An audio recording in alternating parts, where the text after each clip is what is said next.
And a second aspect of it, of the definition of religion, is a particular system of worship. Now, man, ever since his beginning, has always been concerned with the realm of spirit, the impact of spirit on his existence, his relationship to spirit, and how spirit impacts his reality. And it looks to spirit. He has always looked to the realm of spirit to explain how he came about, how his life is being conducted. And so there is this real idea of an immaterial existence, of immaterial power, and even personalities within that immaterial world that affect mankind. Now, religion provides man language by which to express his spirituality. It, so any given person can say that they are spiritual, but what it is in a given society, religion then codifies a certain kind of language by which to understand spirituality and the realm of spirit, and to form form cohesive bonds amongst members of society, and for them to express that spirituality.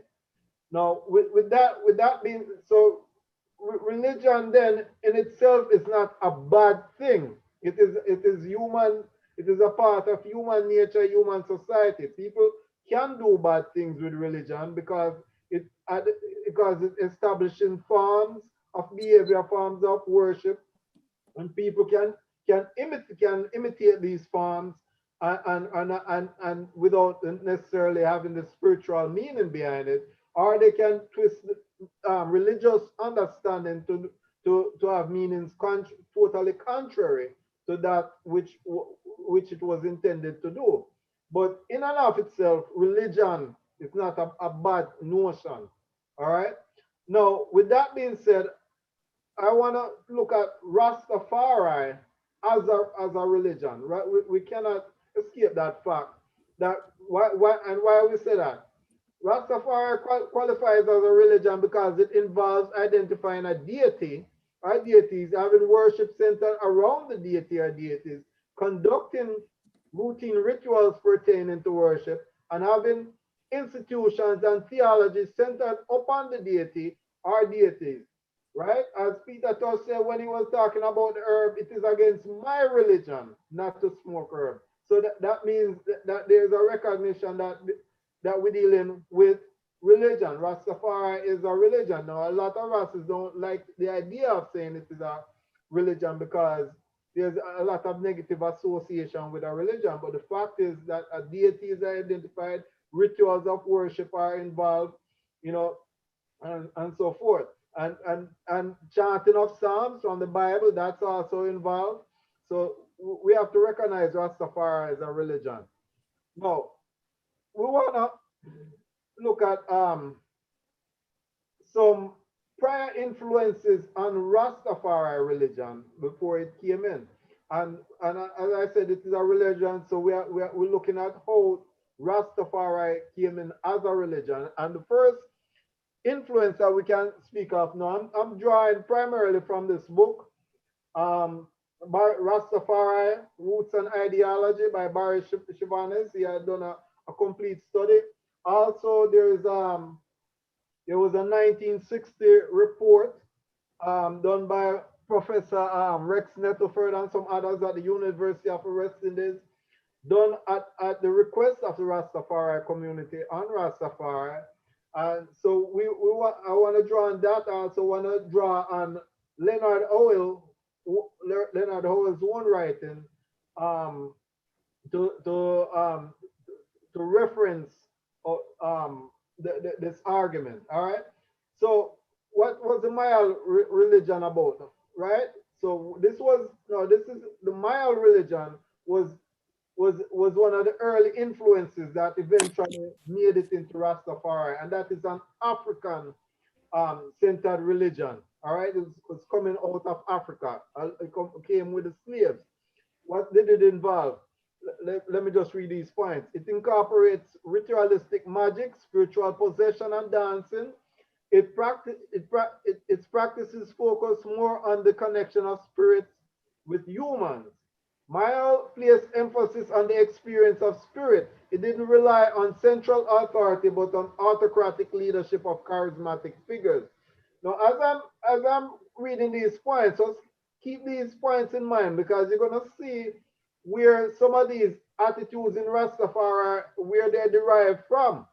Okay, because these precursors to Rastafari made it, their values made it into Rastafari and contributed to Rastafari.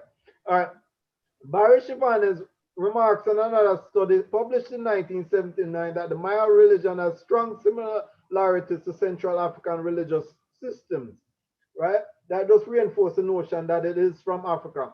Maya religion enabled a rebellion to be organized on Pan-African instead of strictly ethnic lines. Now, coming out of remember the slaves that were coming into Jamaica were drawn from various different tribes in Africa. What the Maya religion did was that it was able to focus on a pan-Africanist um, collective so that they could collectively fight against white oppression and white slavery. And what happened? Shortly, there was a rebellion in Jamaica called the Taki Rebellion, which around the 1760s, around there. And it's shortly after the Taki Rebellion, which was inspired by Mayal was absorbing and transforming Christian ideas. This is from Barry Shivanes. Mayal underwent yet another transformation, right? Another important development in the 1860s. It was influenced by a religious revival begun in Ireland. In 1860, Mayal, as a religion transformed by the intensity of the Great Revival, became two variants, Zion and Pocomania, both on the general name of revival. All spirits are powerful in Pocomania, which is closer to traditional religious, religious systems. Zion retained more semblance of a Christianity. And this is Shivanes reporting.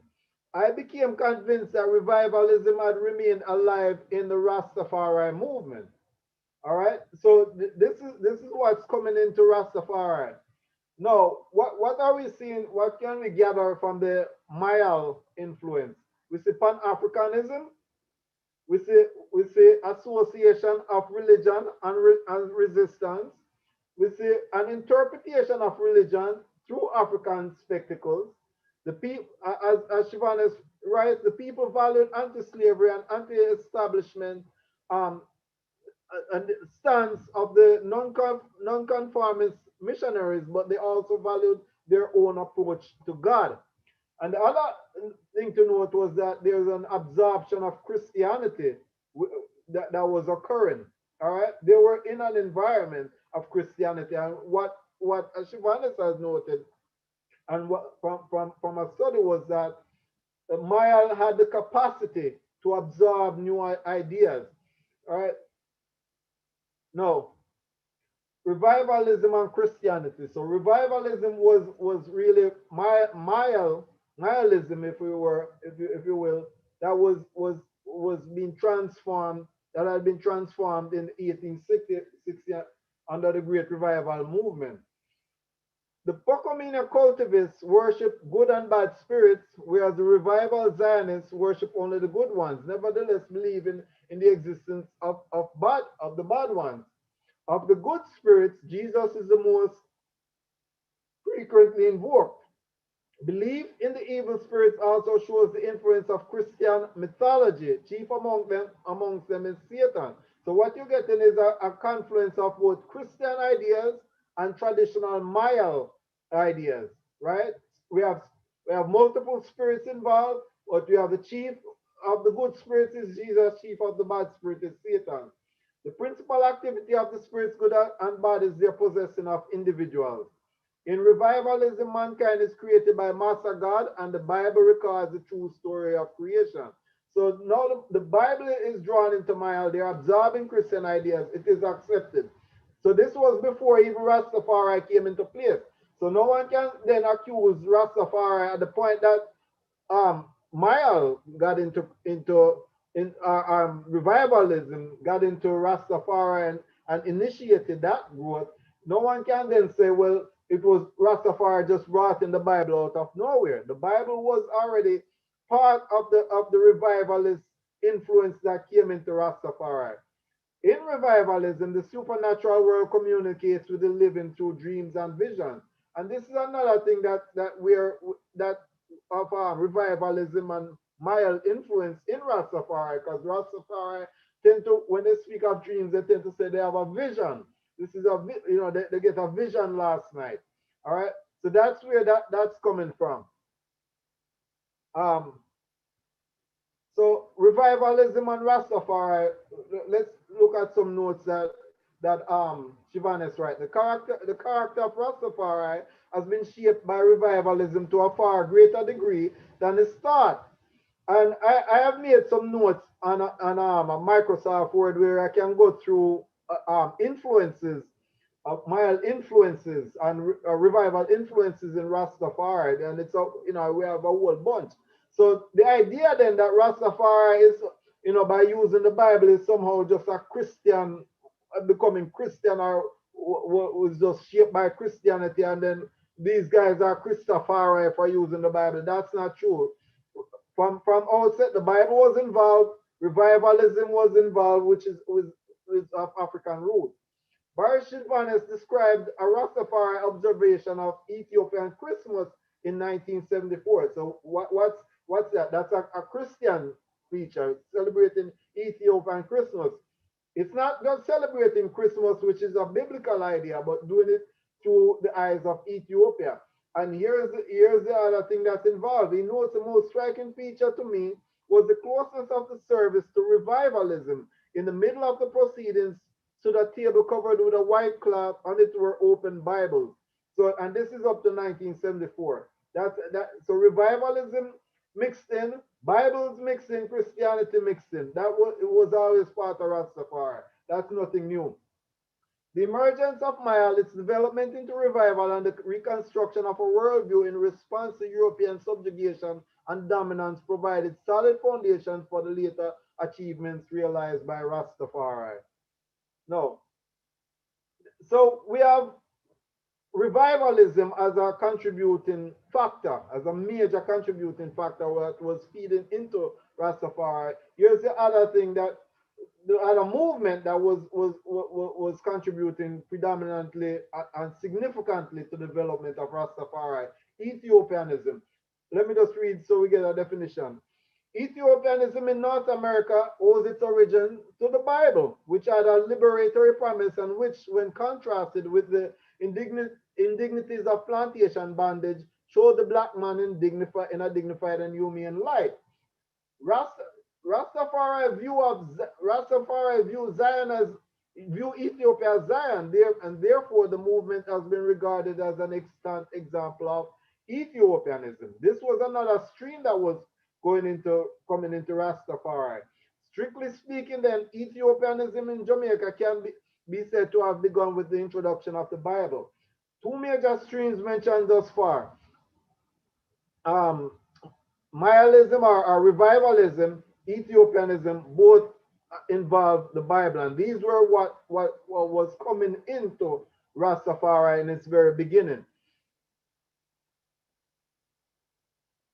Now, we have to talk about street preachers, because the street preachers that were cropping up in Jamaica in the late 19th century coming into the early 20th century, they were very important in transmitting revivalist ideas and both Ethiopianism, and they were using a Bible. This was what they were using. They were preachers. There were a number of revivalist street preachers in the spirit of Ethiopianism who advocated for the black masses against the colonial regime. In Shivanis' words, undoubtedly the most successful preacher was Alexander Bedward. He headed a mass following whom he fired with hatred for their colonial oppression.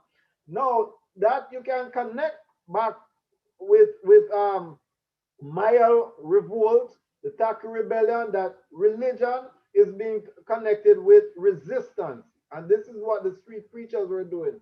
The Bedward movement comprised a network of loosely attached revival groups besides having a church around Bedward himself.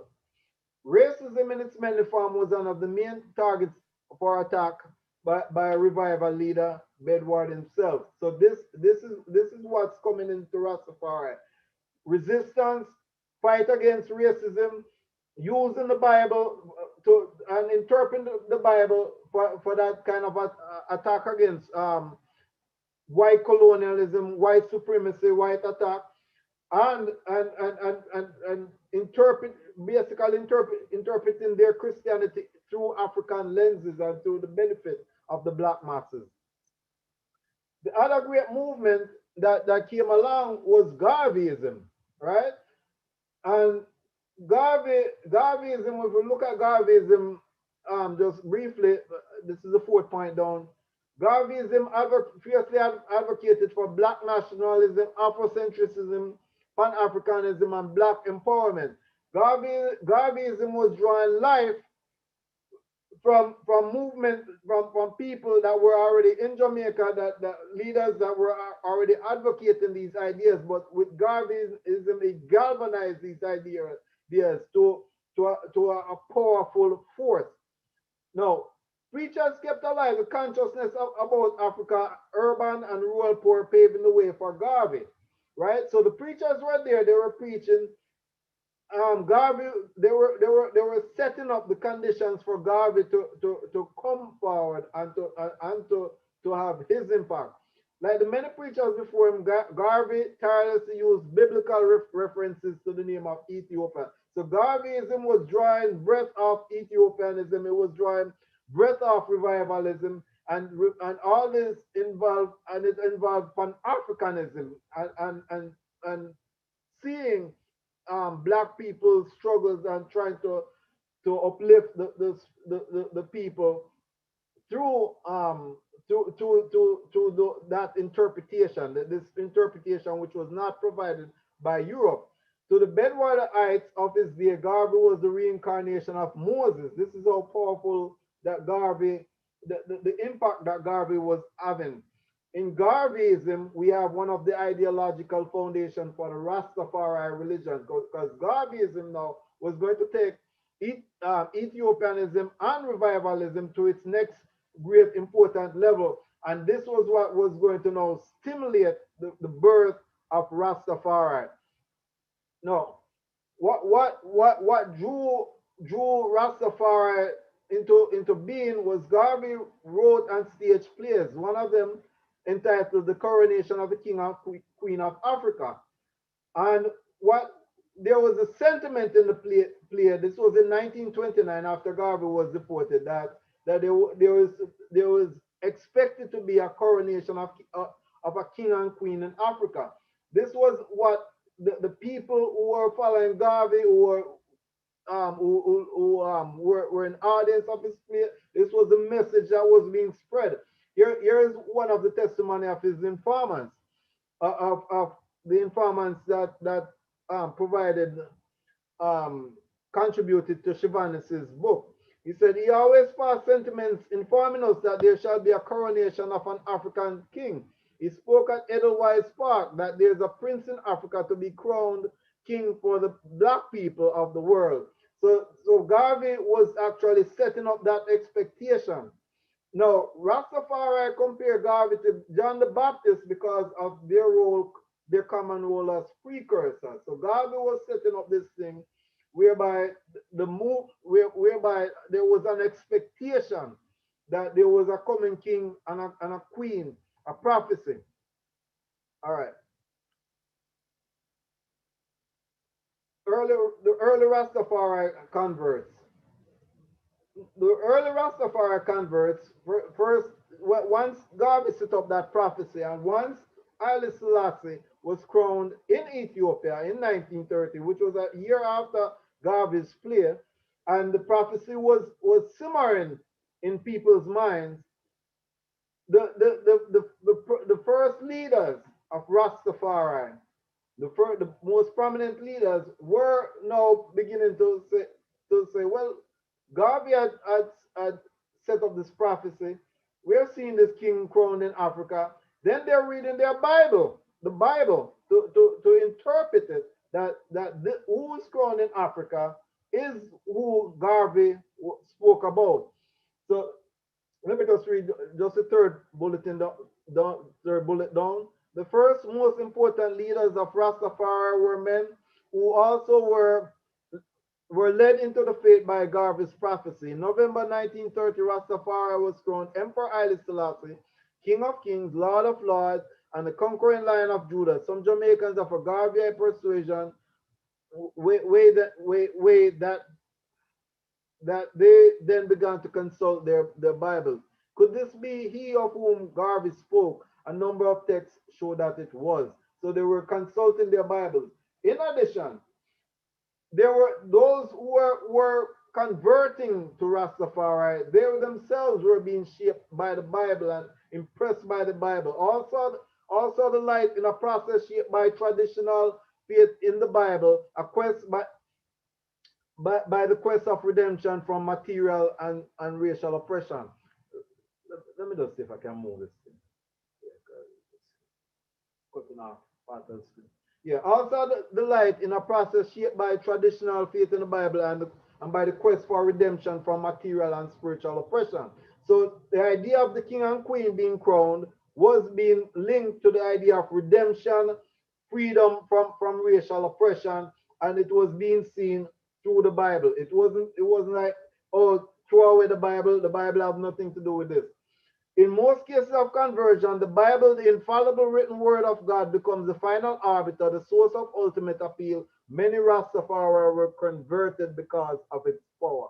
All right. So that just to settle that argument, it wasn't that later Rastafari came and was brought in the Bible.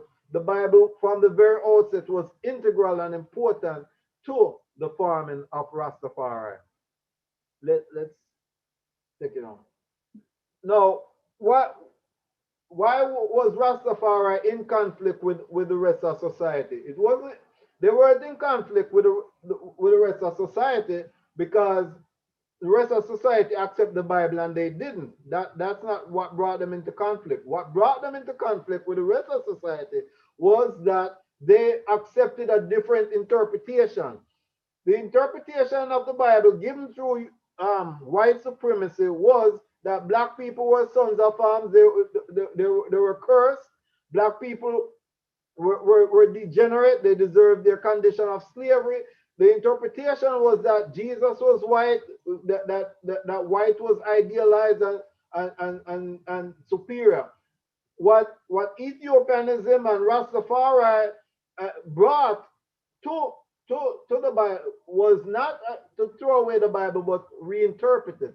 Let me just quote Shivanis here. Because Rastafari bases its teachings on the Bible, the same sources of Christian orthodoxy, some of my informants were given a different interpretation to its contents, also accused the traditional churches of distorting or hiding the truth from the people.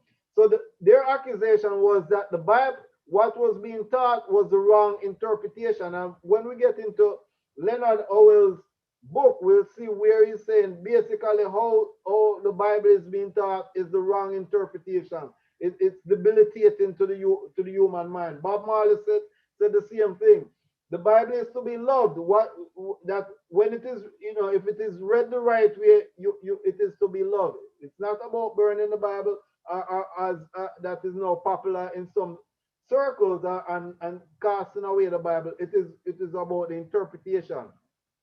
Let me just read this other thing. Discovery of the truths hidden in the Bible about black people, the awakening of the revelation of the true and black Messiah gave Rastafari a conviction, brought the Rastafari into confrontation with the establishment. That was it. The truths hidden in the Bible that highlighted black beauty, the black place in history, black place in the Bible, that's what brought them into conflict with the establishment. Now, street meetings was part of the way that Rastafari was being spread in the early days of Rastafari. That was building on the tradition that of the earlier revivalist preachers who were really, a lot of them were street preachers. Some might have had church or whatever, but they were street preachers. And so this was the early Rastafari was building on that tradition of street preaching, and the earliest founders of Rastafari were street preachers. Let me just read this thing quickly. The main channel in passing on Rastafari beliefs was the street meeting where the speakers expounded the doctrine, backed up their words with references from the Bible or from documents relating to the coronation of Rastafari, prayed in the name of the returned Messiah, the reincarnated Jesus. They understood Christianity, they had accepted it, but and they're saying, well, Christ in this time as a black man, it was liberating for them. This was their freedom, just the very thought. All right. Rastafari street meetings up to the 1940s took the revival form. The group would set up accompanied on the familiar instruments of drum, tambourine, and shaker. These are the things that still made it into Rastafari today. The drums and using that as a form of communication, using drums in meetings and so forth. It does appear from all my other informants that the main activity of the early preachers was centered on establishing the theological claim that Selassie was the returned Messiah.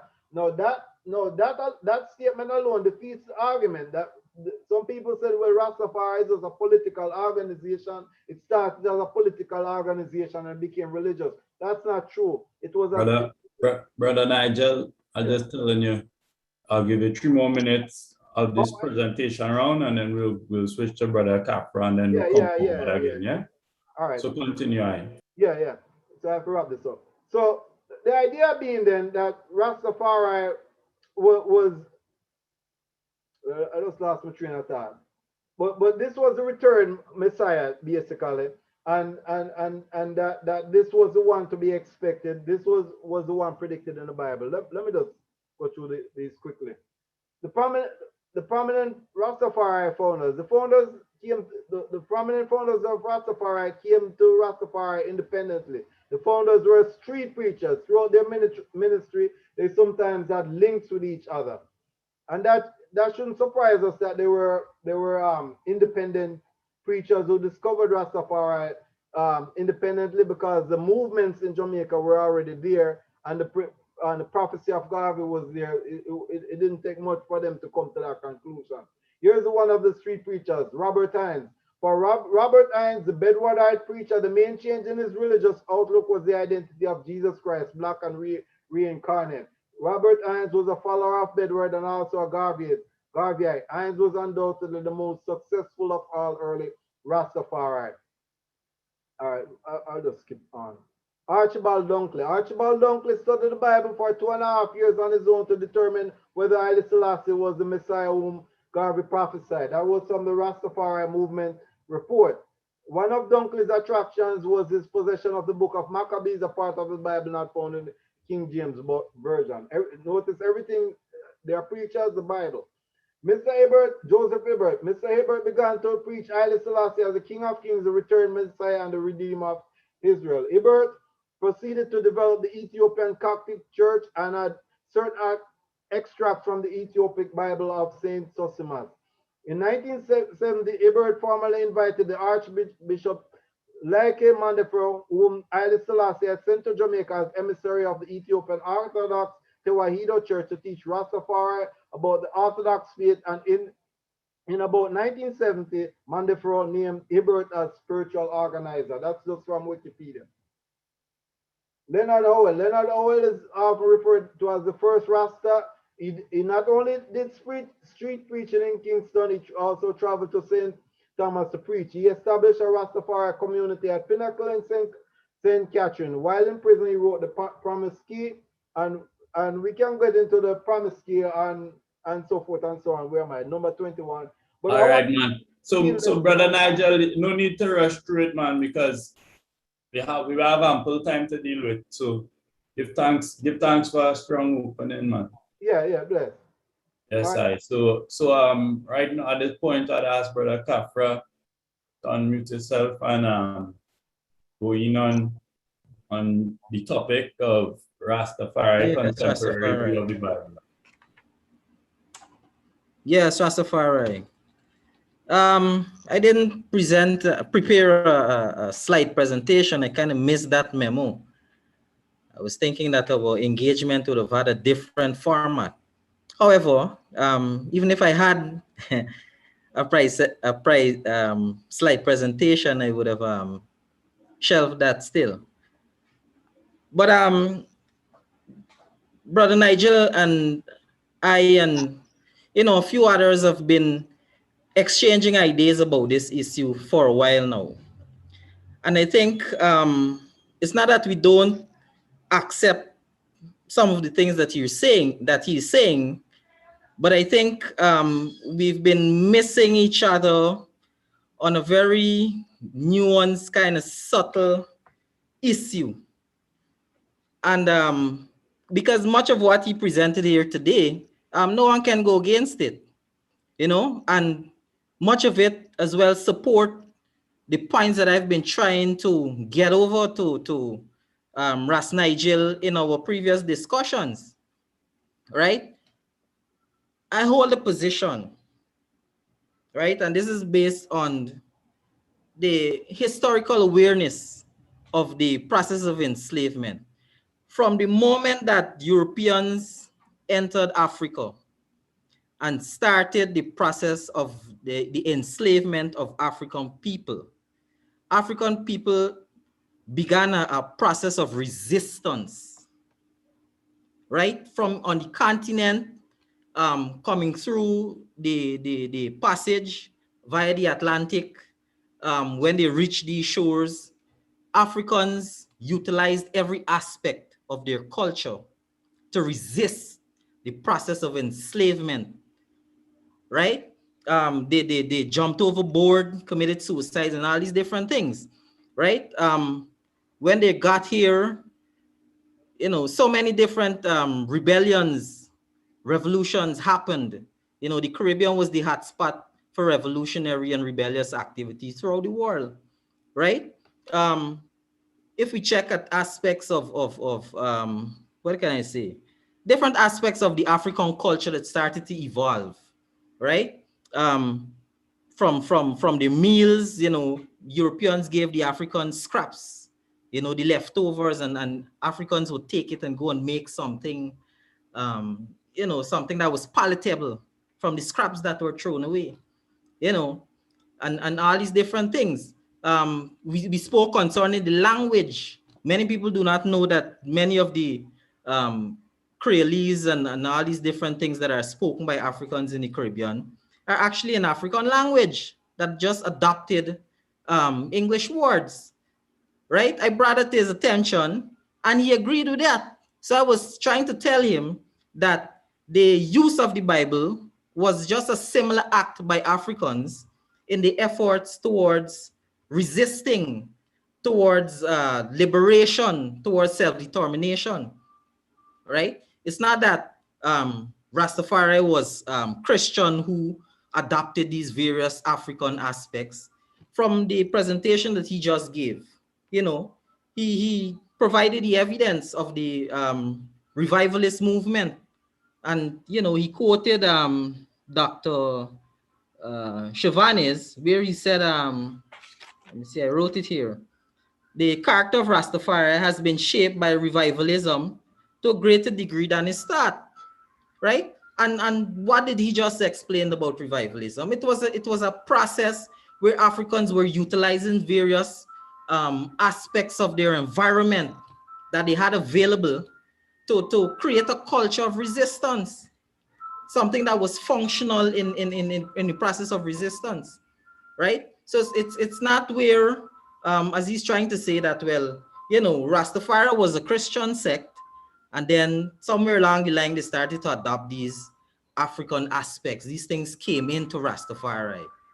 Nothing of the sort, right? Because as you said, some of the aspects of the revivalism, like Pan-African and these things, I'm trying to say to him that these things form the bedrock, the foundation of the Rastafari movement, right? These things were essential from the beginning, right? And weren't things that were later adopted into the Rastafari movement, right? So it was a greater process than what they're trying to portray as though the mission of this African resistance process was about creating some religion. It wasn't about creating a religion, you know, it was about restoring ourselves, right? It was about returning home, not only physically, but in irates, in culture, and these different things, right? So I think somehow, and I'm not denying also um, the role that the Bible has played, right? To me, it's a beautiful thing, right? To know that Africans could have incorporated all these different things into a culture of resistance that was successful, even though it took aspects of European culture and all these different things, right? So that has been the foundation of my argument in engaging the brother. But somehow he was, I don't know where we missed each other, but that happened. However, as young Rastafari, I'm only in my 30s, um, we come up under different influence than Rastafari in its initial, in its birth. Because like I said, at that time, the Bible was all that Africans had, basically, because in the early 1800s, just before slavery, when the whole educational process of Africans started, it was basically a biblical education, right? So the Bible formed the worldview of a lot of the Africans, right? Um, so what I'm saying, basically, I'm now moving into the whole aspect of should the Bible be the primary conceptual framework of Rastafari? Um, I hold the view that it shouldn't, because of the fact that I see that the efforts really, I like to use the phrase that, the process of the African is about returning to the source, returning to the heights from which we fell as a people, you know? And that heights wasn't a religion, it was something that was more comprehensive, something that was broader than just a religion that people are trying to make Rastafari into today. And I think that that's a part of the process. That's a part of the problem. Because if we see our mission as just building a religion, then, what about the other aspects of nationhood? What about housing and clothing and feeding ourselves? What about establishing systems, to perpetuate the culture and all these different things? So I don't agree that the Bible should be the primary conceptual framework. Our forefathers, that's all they had. But in this time, we have options, because as young Rastafari come now into the movement, we have a whole reservoir of information, new research, and all these different things. We have intellectual giants who spend their life going after to reclaim and to reconstruct the African story. People like Ivan Van Sortimo and Dr. John Henry Clark and Sheikh Anta Diop and all these people, Joseph Ben Jokanan, right? And they were the academics who went in search of certain knowledge and presented it to the community, that young rastas like myself have been influenced by those things, right? And so we cannot just narrow our perspective to a book. you know that is some of the issues that we have with people who just want to push this Bible position on Rastafari. you know Again, the information that he presented shows, like I said before, Africans taking multiple aspects from their environment to make up something, to make up a culture of resistance, and why should we discontinue that in this time when we have additional ammunition for the battle that we're in? right? Um, in more recent times, and this is a something that I embrace in more recent times, where we had more so in the US, Africans who were going after the African heritage, digging it up and sifting it out and presenting it to the African community. Um, Several of them came together and basically discussed the issue of what is the general problem facing the Africans in the diaspora. And after much deliberation, they settled on the issue of culture, right? And their position was that Africans somehow do not have at present a culture that is functional, a culture that supports our growth and development, right? And so they decided that the Africans should adopt from our history, from our heritage, a paradigm, a classical African civilization that could serve as the paradigm to re-inspire the Africans towards where we needed to go, right? And so they settled on the African civilization, classical civilization of ancient Egypt, and for several reasons. One of it was that ancient Egypt, unlike any other African civilization, has a wealth of written material, right? Has a wealth of written material that spans many millennia into the African past, right? So that was one thing. The second thing was the level of achievement in human civilization and culture, in human knowledge that ancient Egypt had reached, right? And so that too was one of the reasons that they decided to choose ancient Egypt. And also the last thing I think was the significance that ancient Egypt had with the link that ancient Egypt had with the other African civilizations.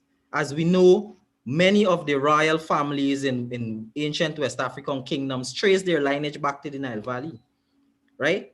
But not only did ancient Egypt had a connection with those African civilizations, it also had a connection to what they call the Mediterranean, but Western civilization, which came through Greece and Rome, right? We know that it was from ancient Egypt that Greece and Rome learned, right? So they decided to adopt ancient Egypt as the classical African civilization that would serve as an example for the African diaspora to follow in its effort to rebuild itself and to return to the heights from which it fell, right? So these are some of the things that having access to, you cannot just narrow the focus of Rastafari to say that, Rastafari is a religion and,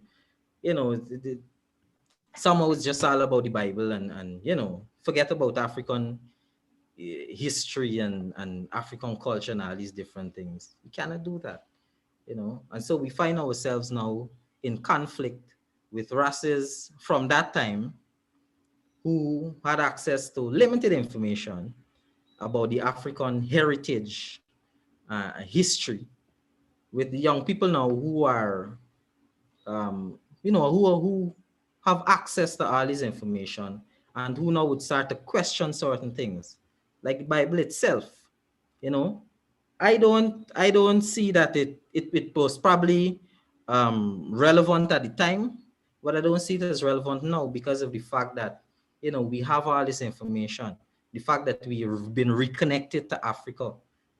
You know, the things that they took from us and they hid from us is no longer hidden from us. So why should we just say, well, this is what we have, let's settle with this. We have the Bible, we have certain aspects of that resistant culture. Let's just settle with that and don't repatriate our minds and try to repair the culture that we have. You know, many things in the past that were functional are now dysfunctional. I think it was Dr. Jaidi Grew who, presented evidence to support that view. You know, she did a study. She's a social worker like myself. She did a study on something she called post-traumatic slave syndrome, right? And what she basically said is that, for example, in times of enslavement, you know, if you had a parent who had an African child that had some outstanding or remarkable quality, you know, if it is that it was known to the slave master, then that child would be taken away, right? So they did their best to hide it. So, for example, she said, like, you know, if the child was brilliant, you know, and slave master notice it and reference it, she would say, no, he's stupid. You know, he know nothing, he incapable in this and you know, at that time, that kind of behavior was functional because of the fact that you wanted to keep your child. But then that culture perpetuated itself all the way down to now without any intervention. And we find ourselves as an African family still doing those things, but now those things have become dysfunctional. You know, so not because something was functional at a particular time in our history means that it is still relevant to this time. You know, so I acknowledge the role that the Bible has played, you know, but I'm saying that in this time of information, in this time of our reconnection to Africa, you know, we have a thriving Rastafari community in Africa. Why is it that we're not now using that wealth of knowledge that we have available to us to refine the culture of Rastafari? You know, to rebuild ourselves, our African selves, to restore ourselves, you know, rather than just say, well, you know what, you know, let's settle with the things that we inherited from the Europeans and, you know, everything will be all right. To me, it still um, smacks of some kind of African colonial mentality. You know, we need to start getting rid of these, of all the vestiges of colonialism and enslavement, you know, because that is open up and available to us now. Even in the 80s, when Rastafari had a conference and came up with 22 proposals, even then, the discussion that we are having now was put on the table in those 22 proposals to question the relevance of the Bible towards the Rastafari movement moving forward. You know, so this is not, you know, some new idea. It's just that it was never followed up on, you know. So this is where we're at. I don't want to go on for too long, you know. Like I said, I thought we would have been having a different format. Um, so you know, more kind of, you know, All right. engaging Well, and give so on. So I thanks. settle with that. You Yeah. basically now went for the 20 minutes time frame, so like you have a natural clock going on. So Okay. give thanks for the reasoning. Yeah, Russell. Brother Nigel, I don't know if you want to continue on from where you was presenting or if you want to address something, Yeah, but yeah. I will continue from where I was presenting. I just want to make some quick points to this brother that just Raskafra. all right. Um, First of Remember, all, if you want, you could line up and share your screen if you want, yeah? yeah, yeah. I'm going to go back to it in a second. But just in terms of the discussion that we were having, right? First of all, there was denial of even the Bible being an influence in Rastafari. And so why I actually had to go through this history and show, okay, listen, we have a tradition of using the Bible because I was having these discussions back and forth as to whether the Bible was even present. Because you have a lot of people under the impression that there was no Bible in the Rastafari was something later. Other thing that you said was, you know, that people keep pushing this Bible thing. It's not that we're pushing it. It was already a part of who we are. That's what I was trying to explain. and the other thing I was trying to point out is Rastafari started out as a religion. It was a religion. The resistance, that is the far concept of what it is that they were defining, who they are. It was a religious identity. The resistance came by the very fact that their interpretation was against the prevailing interpretation. Okay. Now, when you're talking about getting rid of these vestiges of colonialism, the vestige of colonialism that we need to get rid of is the interpretation that debilitated us.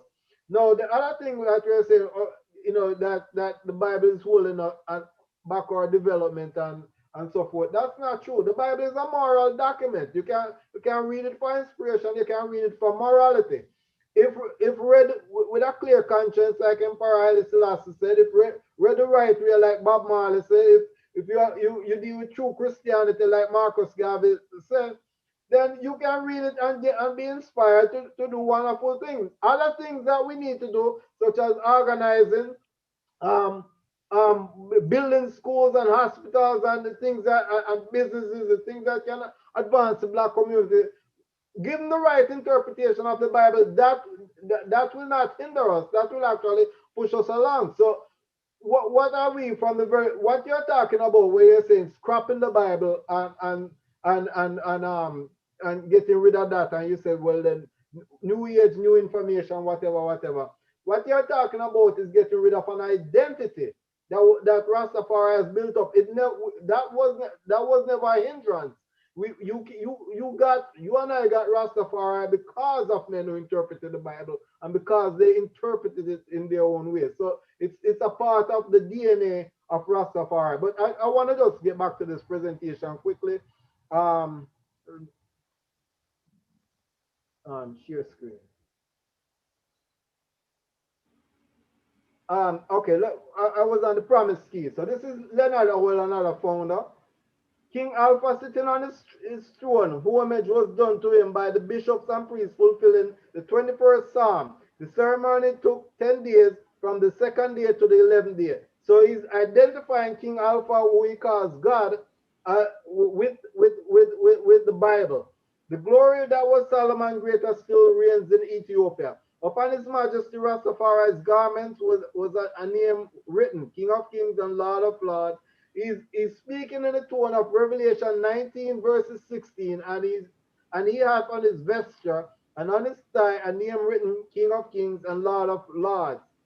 Now, we shouldn't doubt that Leonard Howell was a Christian, because he said in his book, the woman of Samaria first refused to obey the request of our Lord. This is what he's calling Jesus, our Lord.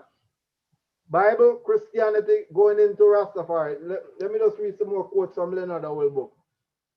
Now we the black people have no pardon to beg white supremacy, no favor to ask of her, for she is an acknowledged deceiver. From 4000 BC to 4001 BC to AD second score, she faked all Christianity. So he's talking about fake Christianity, false Christianity, but he's not bashing Christianity proper. There's a true Christianity that's available. That's what he's saying. Mount Africa, the world's capital, the new Bible land, the triumphant lot is for King Alpha own lot until this day. Identifying Africa with the Bible land. His Majesty Rastafari alone with his bona fide lion-hearted wife, Queen Omega, King of Kings, most living and eternal and ever-living sovereign of owner of life, the biblical sovereign of the world. Bible again. We the black people, that is King Alpha and Queen Omega seed. So we are being identified as the children of God. That is what he's basically saying. And we are the children of Israel. This is something that has made it into Rastafari. Let not the preachers of the white man's doctrine persuade you to turn your back against His Majesty Rastafari, the Lord God of Israel. This is always viewing Rastafari, the God of Israel. That's another biblical reference. The white man's doctrine has forced the black man to forsake silver and gold and seek heaven after death. Now, this is what. Now, when you're saying, well, it's the Bible that's debilitating. Back to the idea that it's interpretation, and the founding fathers already spoke about this. It's what's downing us. The white man's doctrine has brought us to live in disgrace and die in dishonor. Now we, the black man, have found out that their doctrine was only a trick, and all their intentions was to make themselves strong and fool the black man. No, the promise key again. Woe be unto the preacher of the white man's doctrine of hypocrisy and devil worship. There are millions of persons of good who will see the cruel and unjust wicked things in the church organizations in the name of God. Persons of goodwill to the kingdom of him will live forever. Woe be unto the forsaken, woe be unto them that forsaken his majesty Rastafari as being God Almighty. They shall be cast into hell, both body and soul. No. So the very founders of Rastafari were biblical men. They interpreted the Bible. It's not the Bible that's the problem. It was an interpretation. Here are those who actually became the ones who developed Rastafari and gave you the mansions of Rastafari. Founders of the mansions, Bongo Watto. He founded the Youth Black Faith. That was the precursor of the Nyabinga Order. Prince Charles Emmanuel Edwards founded the Ethiopia Africa Black International Congress, the Bobo Ashanti Order. Prophet God founded the 12 tribe of Israel. These were all Bible men. Let's just carry on. Bongo Watto, let's just focus on him. He also went by the name Ras Boanerges, which is in reference to Mark 3, verse 17, where Jesus called two siblings is apostles by this name, which means sons of thunder. His mother was an ardent Garveyite, and from her he came to know himself as an African. He discovered Rastafari in his teens and founded the Youth Black Faith, which developed from his Rastafari camp on 9th Street in Trenchtown. Here we go. His teaching was always littered with quotes from the Bible, and he used the Bible to validate his position and the Nyabingi order. He used the Bible to call black people to moral order because he associated their personal moral uprightness with their liberation from Babylon. He had the privilege of meeting Emperor Haile Selassie on a visit. He testified that on that visit, the emperor sent an emissary to ask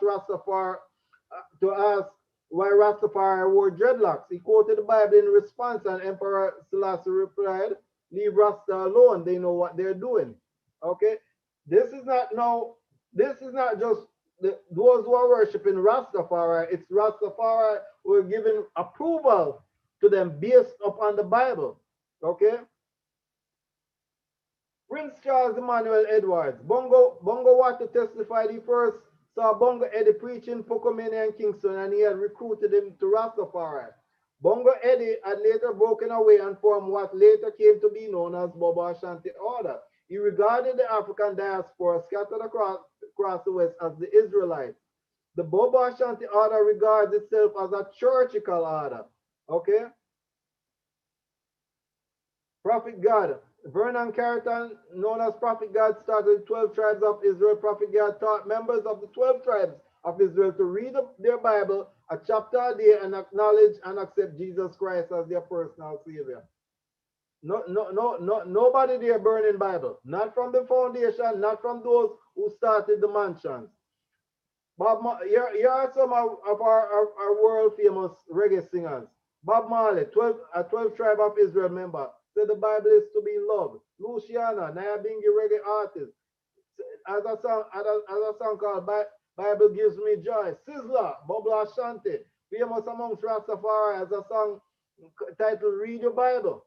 All right. Now I just want to close this particular presentation out with a quote from the man that Rastafari worship as God, and said, this is their God. Here it is.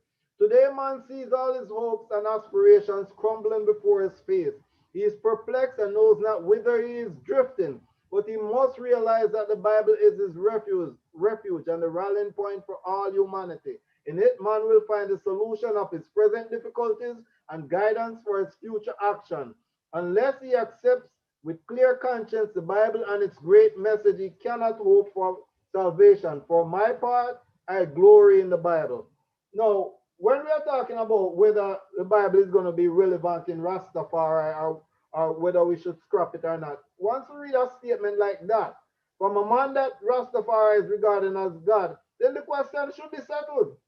This is gonna be a part of who we are. This is gonna be our guiding moral document. It's been a part of who we are from foundation, from the movements that contributed to Rastafari, from the founders that were involved in Rastafari, from those who developed the particular sects of Rastafari, from those who were spreading or have been spreading the message internationally about Rastafari. This is what is part of us. Now, that does not mean in itself that what should give us the idea then that because the Bible is in Rastafari, that it is therefore the only thing of relevance, right? We do have African influences, and I can go to another page that I can go to later and show that the list of African influences within Rastafari, but we also have biblical influences, and that's coming from revivalism and nihilism that was absorbing Christian ideas. It's no different from Rastafari that absorbed these ideas and still grow. We have been a revolutionary movement and a religion at the same time, and the Bible did not debilitate us. It's not debilitating us right now. What I'm saying is that people who have a personal animus and an animosity towards the Bible start blaming the Bible and start accusing it and start accusing Rastafari by it, which doesn't have to be.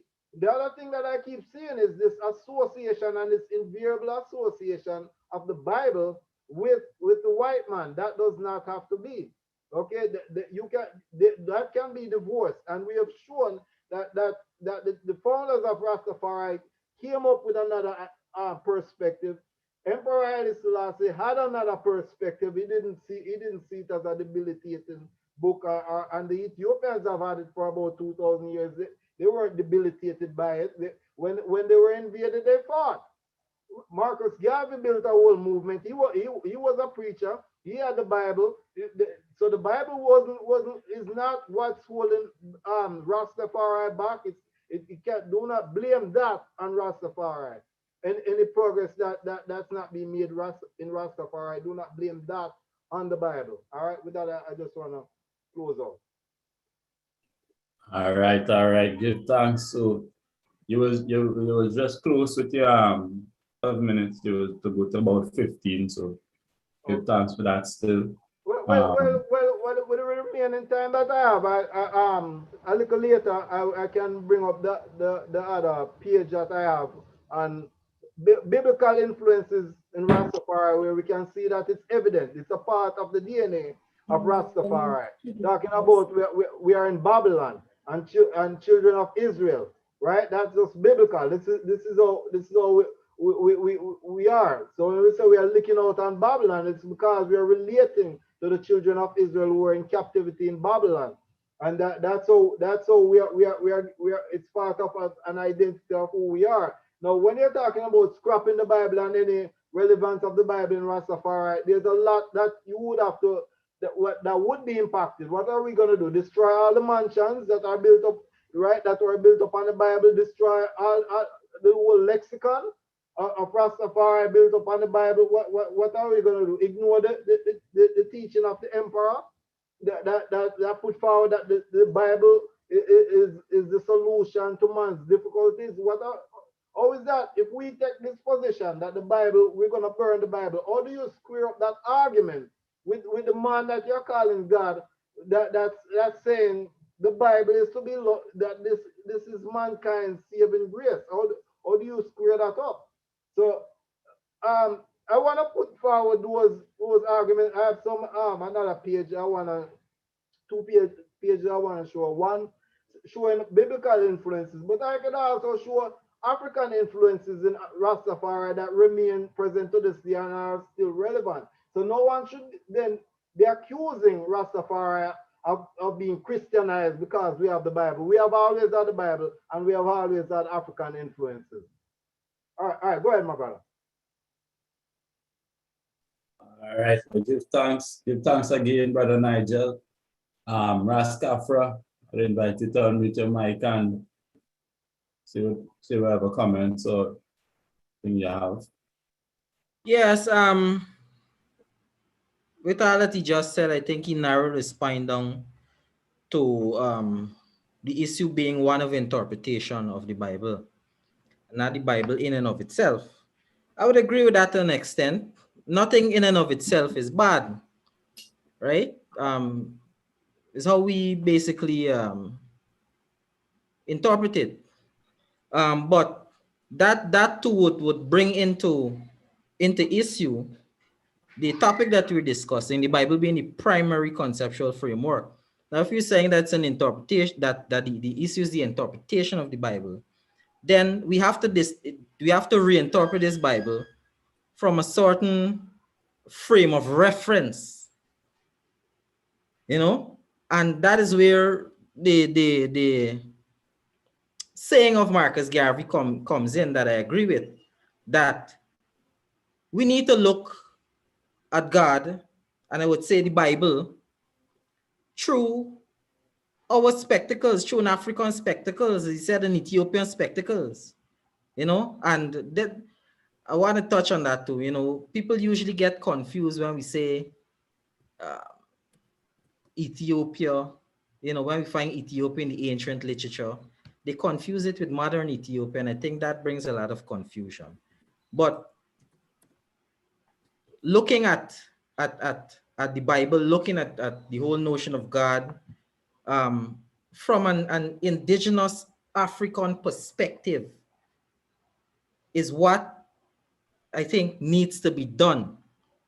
And that is my message that I was trying to convey in our previous arguments, that the foundation of Rastafari has to be an African philosophical outlook. It cannot be Bible. It cannot be Bible. It has to be something more fundamental. This is what I'm saying, an African philosophical outlook that we can now use to reinterpret the Bible and to view the Bible from an African perspective. That's what Rastafari is. We're already doing that. That's no. That's an African philosophy. One second. We're going to have a timing when the two all could link organically and reason and things. But let we give Raska for a moment of go ahead. I'm sorry. Yeah, right. And I would say that has not happened within Rastafari. That's why we find ourselves in this stagnant situation, because we fail to establish that African philosophical foundation. Like for me, I like I said, I've adopted the Nile Valley perspective, and I use that in dealing with the Bible, because you have to deal with the Bible to an extent because of the fact that majority of the Africans have come under the influence of the Bible. So if you're going to talk to them effectively, you would have to reference it. You can't use a language that they can't really understand. So I've seen how having an African philosophical perspective can really give you a whole total different spin, on approaching Rastafari and certain aspects within it, like the Bible and so on and so forth, right? Because, for example, he's saying that, well, that is already existing within the Rastafari community, that we're using an African philosophy to interpret the Bible. Well, if we were doing that, then we would not have rejected the other African indigenous traditions. Like how Rasta said, well, the born in Obia and the born in Voodoo and the born in all these different things. If you were using an indigenous African philosophy, that would not have been the case, right? So, like I said, I have a Nile Valley perspective that I use to live my Rastafari life. And for me, having that perspective, when I go into the Bible, I could really see that, well, the people who created this Bible were coming from a framework that was informed, a frame of reference that was informed by these same indigenous African philosophies, right? Because you could go in the Bible and you can see things that they would call Obio. You know, certain techniques that they use in magic, they're all there in the Bible. But yet still you're born in Obio and you're born in Voodoo. And these are the things that form the inform the Bible, right? So we have to know what is it we're saying. We can't just say it from a perspective of ignorance. So we need to encourage Africans to learn the African indigenous philosophies, you know, and you don't have to give up the Bible right away, you know, but just learn. Don't keep your mind narrow. You know, Rastafari was never something that was closed to um, African influences. You know, Rastafari embraced the whole of Africa. You know, so it is not supposed to be a tradition where we just like adopt dogmas and we hold on to it. We were supposed to be incorporating new knowledge as it became available, you know, informing ourselves and lifting ourselves up, right? So we shouldn't even been having this kind of argument as it is right now, where people are holding on that, well, you know, just the Bible or whatever, you know. We need to, as Rastafari, embrace the other African indigenous philosophies and use that to really re-examine this Bible and see, you know, if there are parts of it that, you know, may be relevant or whatever. But that is the approach that I would take to the whole thing, right? So like I said, you know, I look at the Bible the same way, right? And I know that, well, you know, this is not some history, you know, Jesus Christ 2,000 years ago and Israel 3,000 years ago and all these different things. And it's not a problem with me. You know, it hasn't done anything to me as a person who grew up on the Bible.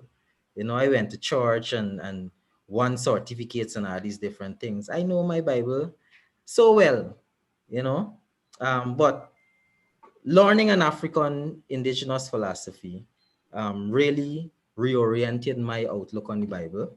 And, you know, to me, it's not even relevant at this point in time, you know, because Africa has everything within its own philosophies and traditions and these things that are needed, you know. So I hear the brother, you're saying interpretation, but you know, you need something to reinterpret this Bible. And I don't think Rastafari's embraced that. It might have been there in the initial beginnings because of the whole the prominence of, you know, Africans still holding on to certain things at that time that we've lost coming into this time, right? But it's definitely not there presently. You talked about somehow Rastafari keep some of us keep connecting this Bible with the white man. You can't disconnect the white man from the Bible because of the fact that the Bible was created under right. The Bible was created under within the Greek time rulership of ancient Egypt, right? That is when the Bible was really created. When the white man came into history. So that's why, again, we say go to the source. We need to return to a time when white man wasn't even there. You know, we don't need anything that has any trace of European influence in it. You know, we need something that is authentically and indigenous to Africa.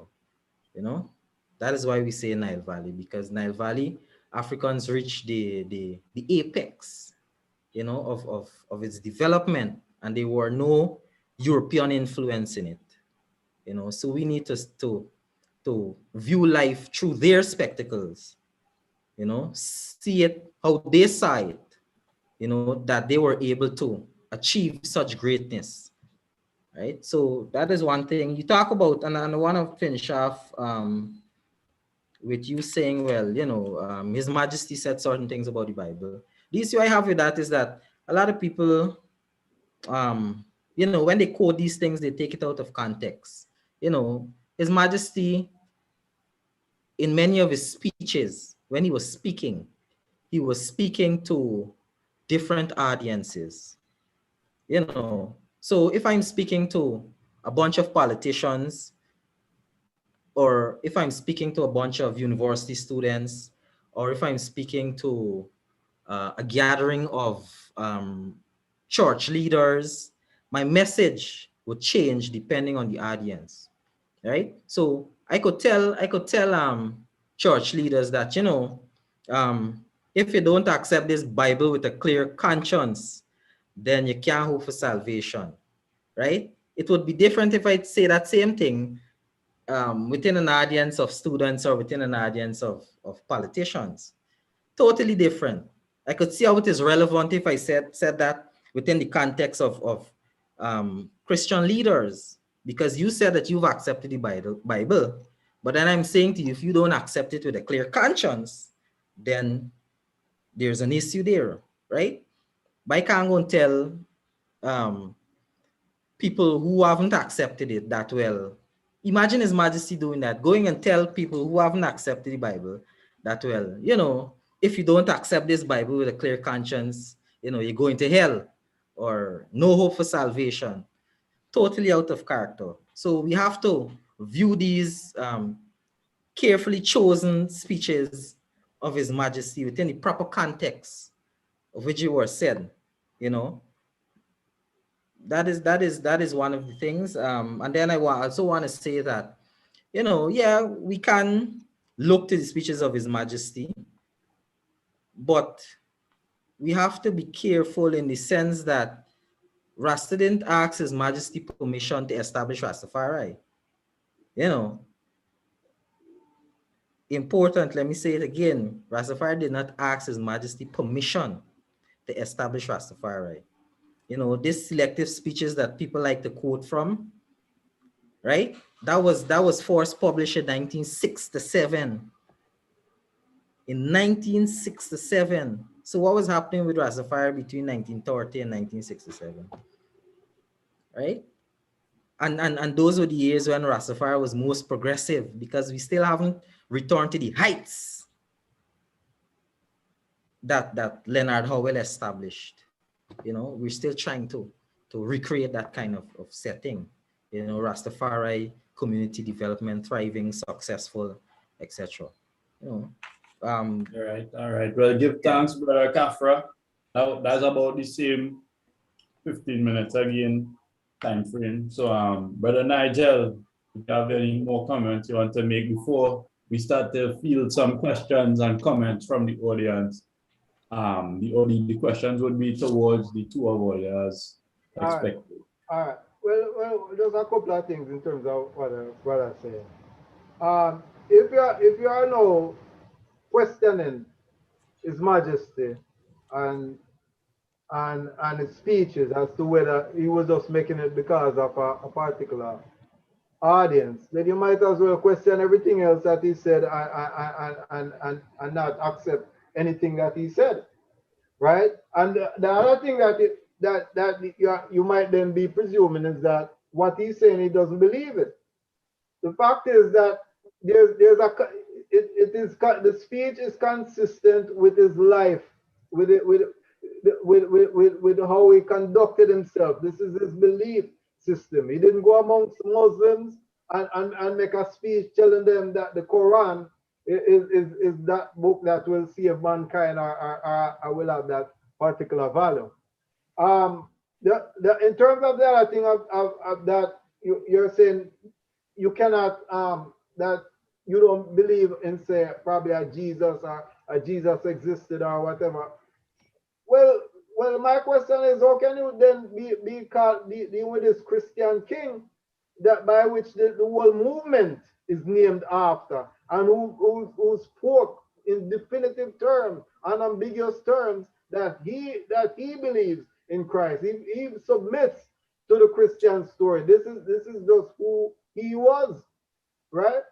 Now, the other thing what you're talking about, there's a contradiction in your argument where you're saying, once we you know, that if we get rid of the Bible, we can achieve the heights and whatever that we once had. And you were saying Leonard Howell achieved heights. Leonard Howell was a Bible man. That's what I keep telling you. That the Bible isn't an hindrance. He was a Bible man. He read the Bible. He celebrated Passover at Pinnacle. He celebrated Ethiopian Christmas alongside those African traditions that made its way from revivalism into Pinnacle. So there's a contradiction in that argument. Um, the other thing to when you're saying well, let's go back to Egypt and talk about Egypt and the heights of civilization and tainted by the white man. This is what I keep when I hear that argument. This is where I said this for and against thing. So now you're saying, well, come out against the Bible. Let's deal with Egypt. In their spiritual systems, is that your particular expression? Do you believe that in real, because they believe in their theology during those times? Do you believe that Osiris, was cut up by Seth, that's into 14 pieces, and that Isis went around and patched those pieces together and rebuilt Osiris and had sex with them and produced Horus? Do you believe that as a reality? Is that the reality of your spiritual expression? Is that your religion?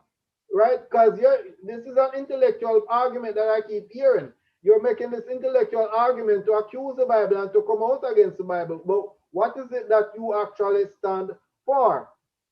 Now, the other thing is, you say, well, I agree with you. In early Rastafari, there was some burning out of some Africanisms, like the Obi and the lamp and so and the spiritual possessions and these things. But that's not just later Rastafari. From the very outset that happened. Leonard Howell did it. And if you read the Promise Key, on certain pages, he started listing a whole bunch of things that were part of revivalism and Africanism that he was against. All right? Dunkley was against Obia and certain things, certain of the Africanisms too. So this is from the foundation of Rastafari that certain things were being, Africanisms were being cut out. But that being said, despite their efforts, a lot of Africanisms made it into Rastafari. And here's one of the most obvious. The founder of the Nyabingi order, Bongo Watto, right? If you wanted to argue that he was the most Christian or one of the most Christian of the founders, not the most, because I think Prophet God would beat him on that level. And he saw Robert Hines preaching, and he saw some of the Africanisms that were in there, and he said, like the candles and so forth, and he said, he can't have that. He's against that and so forth. But the very fact that his name Bongo Watto, that is something coming out of Kumina, because that's how Kumina, that's that language that Kumina used. Right, that's an Africanism. So despite some of these efforts to purge some of the Africanisms out of Rastafari, and that's not just the later Rastafari, that was from the earlier on, Africanism still made it in, and Rastafari is still defined by a lot of Africanism. And again, I must go back to the point. What it's seeming to me is you and a lot of guys who are against the Bible is because you have a personal aversion to the Bible. And that's why you think then it is therefore holding Rastafari back. That's not true. Your personal aversion to the Bible don't equate it to what's then holding Rastafari back. That is not the case. You can't talk about other things that might be holding Rastafari back. The fact is, it's a movement in its genesis. We are just about 91 years in, right? So it's still growing. As His Majesty said, a child through mere thought cannot make himself a man. We have to go through the growing pains. 1, 2, it's a religion of outcasts from the beginning. There's a lot of persecution involved, right? So these are things that affect the growth of Rastafari. Of course, you can name other factors. But to then be now saying, oh, it's the Bible that's holding it. No, the Bible is a part of the DNA of Rastafari. It has always been. And despite what, your personal resentment towards it, this has been from the beginning. This was a foundational document. This was what was referenced by the founders, by those who developed the mansions. It is part of the very definition of Rastafari up to this very day. And even on your very page, I saw you promoting some Rastafari action that's coming up. And right below at the very bottom, you're quoting Isaiah, right? So now how if you are against the Bible, how come you are then quoting Isaiah and so forth? Let's face it. This is a part of Rastafari identity. It's not going nowhere. Especially since we have the speech from His Majesty. Okay, we are this is just who we are. No, there's a thing of that I must point out is that it is a matter of respect. If you observe a particular people worshiping in a particular way, having their particular foundational documents or literature that's important to them, if you look at it and you say, well, then, all right, I think that what they have is false. It doesn't work. It doesn't make sense. You don't go identify with the people and say you are them, because then you don't share their theology. Their lifestyle might be appealing, other things that they have might be appealing, but the fact is that their theology is not yours. Now this is the thing with Rastafari. It is important that people come in and study what is how Rastafari came into being, how it grew, what it is, so that when they study it, if they're in this fundamental disagreement with it, then leave it alone. There's nothing wrong with it. Define whatever it is your expression is, and your spiritual expression is, if you do have a spiritual expression, and find what is simply appropriate to your existence, right? So there's a thing of respect here when it comes to Rastafari. We have always had this thing. Give us the respect that's due. This is not what's holding us back. One, two, the Bible. I must disagree with you. The Bible can be divorced from the white man. The white man wouldn't be making up a book, okay, about from based in Africa, because the places and characters in the Bible, especially in the Old Testament, are Africans. It is an African document, right? So if the white man had to make up a book for himself based upon his understanding, it would have to be about places in Europe, Paris and London and Germany and so forth. That's his background. So that's what he would be making stuff on. What going to Africa, the Bible itself, this is an African story, African tradition, African religion that he adopted and learned from because he was impressed by it.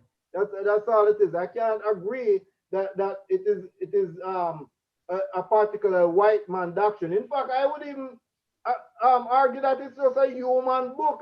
If you read it, you can relate to it from a human level, right? If you Psalm 1, blessed is the man that walketh not in the counsel of the ungodly, nor standeth in the way of sinners, nor sitteth in the seat of the scornful, but his delight is in the law of the Lord, and in his law doth he meditate day and night.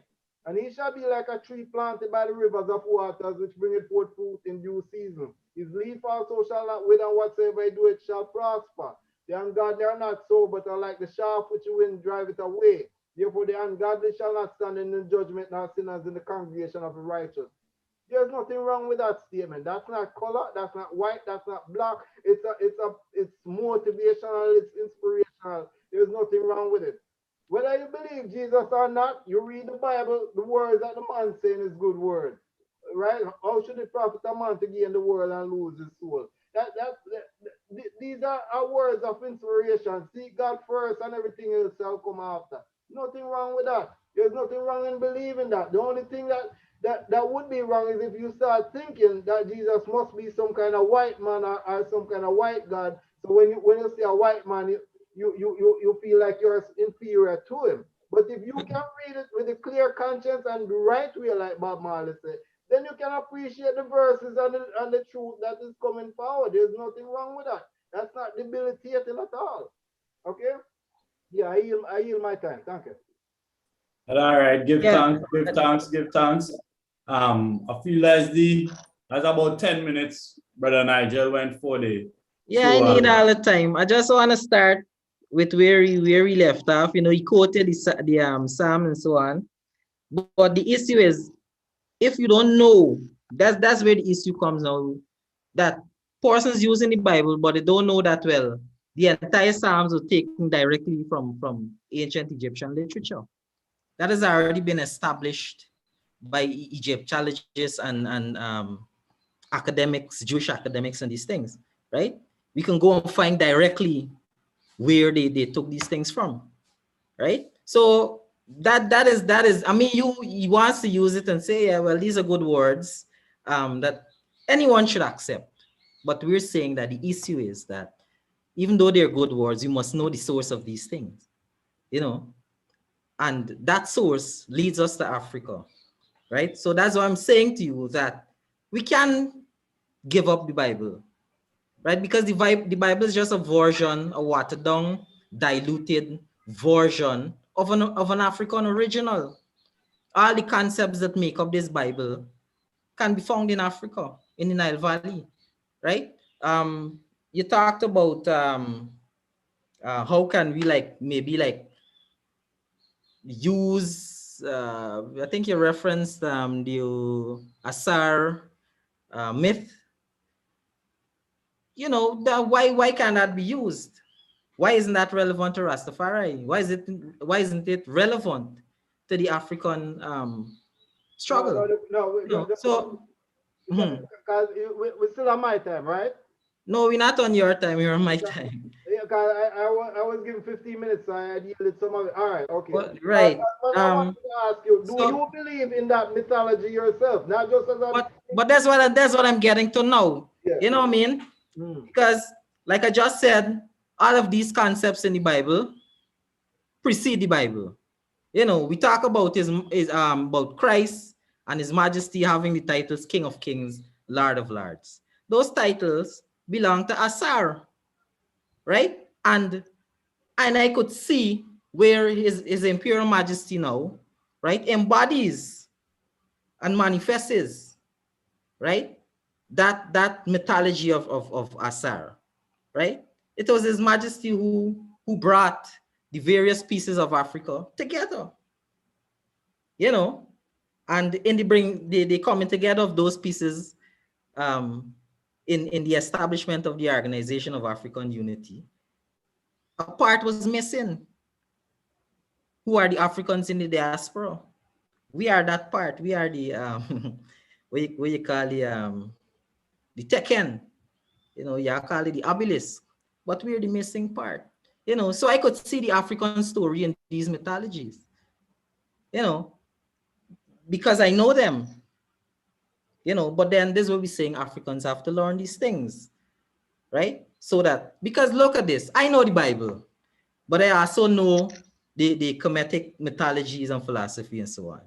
Now, I'm speaking with you. All you know is the Bible. You don't know the Kemetic mythologies and philosophies to the extent where, you know, we can have a certain level of conversation. So the conversation would not be balanced, right?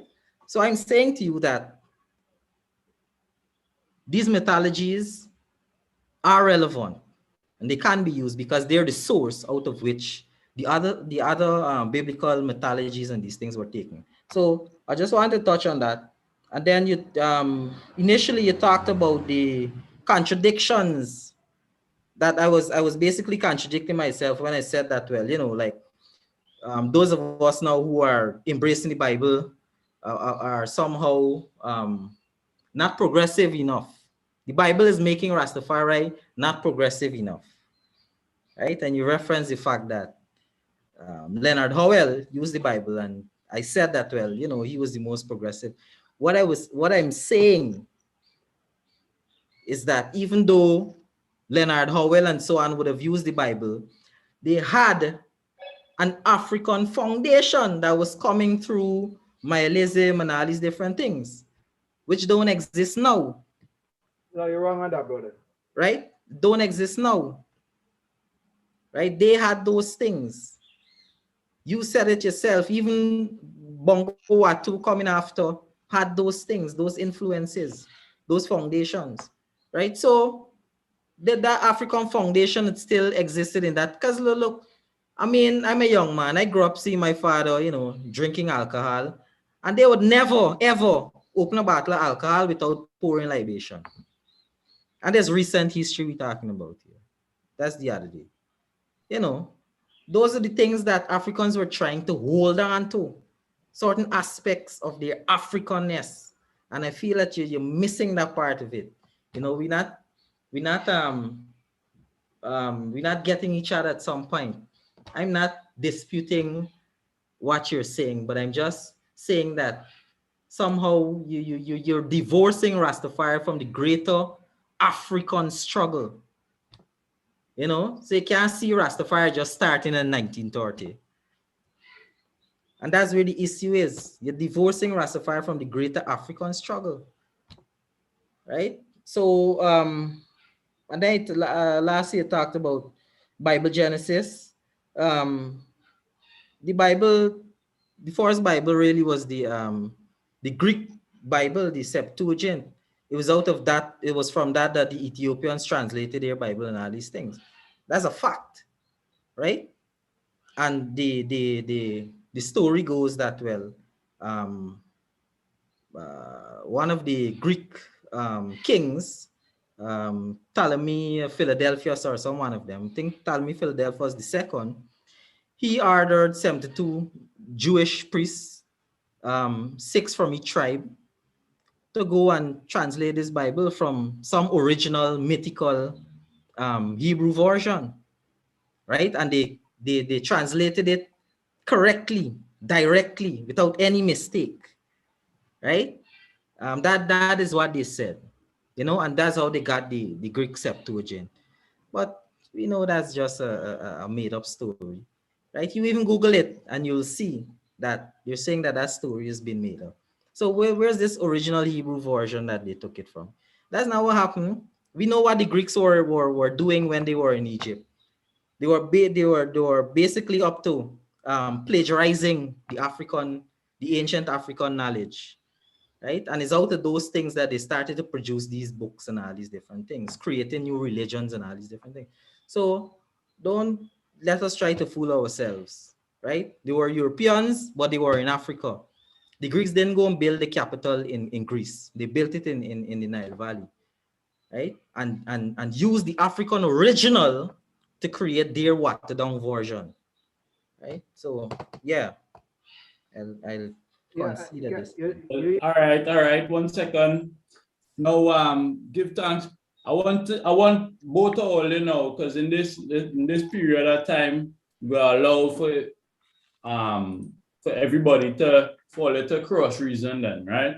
Yeah. But I want to address the subtopic of today, which says, should the primary conceptual framework be the Bible? Is that it correctly?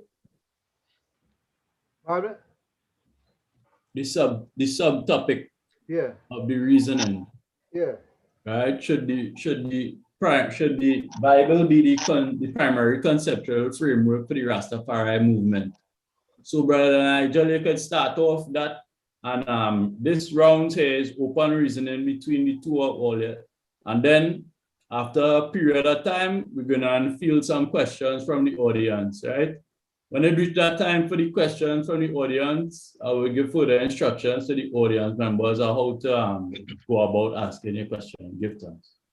Well, I am obviously on the side of the Bible being the primary conceptual framework. It has always been there. It is a part of Rastafari. Its imprint is in every aspect of Rastafari, from the foundation to the development, and in any dimension of Rastafari, you will always find the Bible.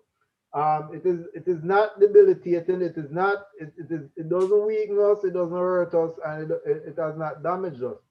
But I just want to in fact, it can even launch, inspire us. I am in agreement with His Majesty. I don't think His Majesty was lying or lacking in wisdom when he said that the book is good. This is what could save mankind. No, but there's a thing that I wanna ask, and I don't think I get the proper answer. Was from my brother Raskafra. was, do you actually believe the Egyptian myths? Because what you did was um you showed on how it could relate to the African experience, or modern His Majesty and his efforts to bring Africa together.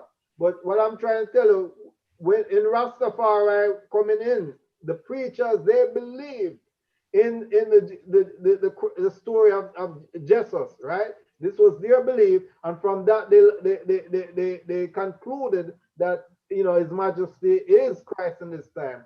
You are now wanting to say, well, I want to go back to Egyptian sources. Do you believe those myths? Is that your reality? Do you actually, not just to say this intellectual study of what those people believed in those times, but do you actually believe them to say then this is what His Majesty is, this is then His Majesty in this time, because I see, this is my reality. And the other thing is if you are brought into, how do you view His Majesty from the very start? You said Rastafari is King of Kings, Lord of Lords. Those titles were all already there, but conquering Lion of Judah wasn't there before. Okay, and that is a biblical title. His Majesty never recognized himself through what it is that you're talking. So he recognized himself through the Solomonic line, the biblical story. How do you view His Majesty?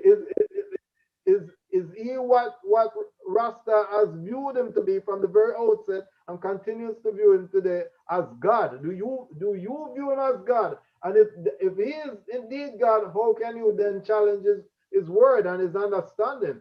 Because this is what's at stake here. Because when we're talking about, oh, should the Bible be the conceptual framework, we have to realize that who we recognize as God has already said it is good. This can be the conceptual framework.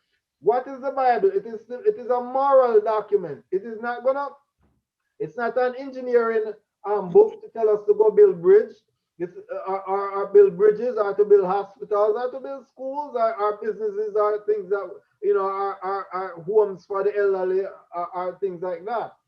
It is not that kind of book. It is a moral document. It is not. It is therefore not a bad book.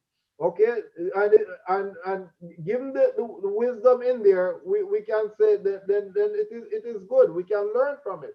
What no is the fact is His Majesty took a position on it. This is what Rastafari has always said. This man is God.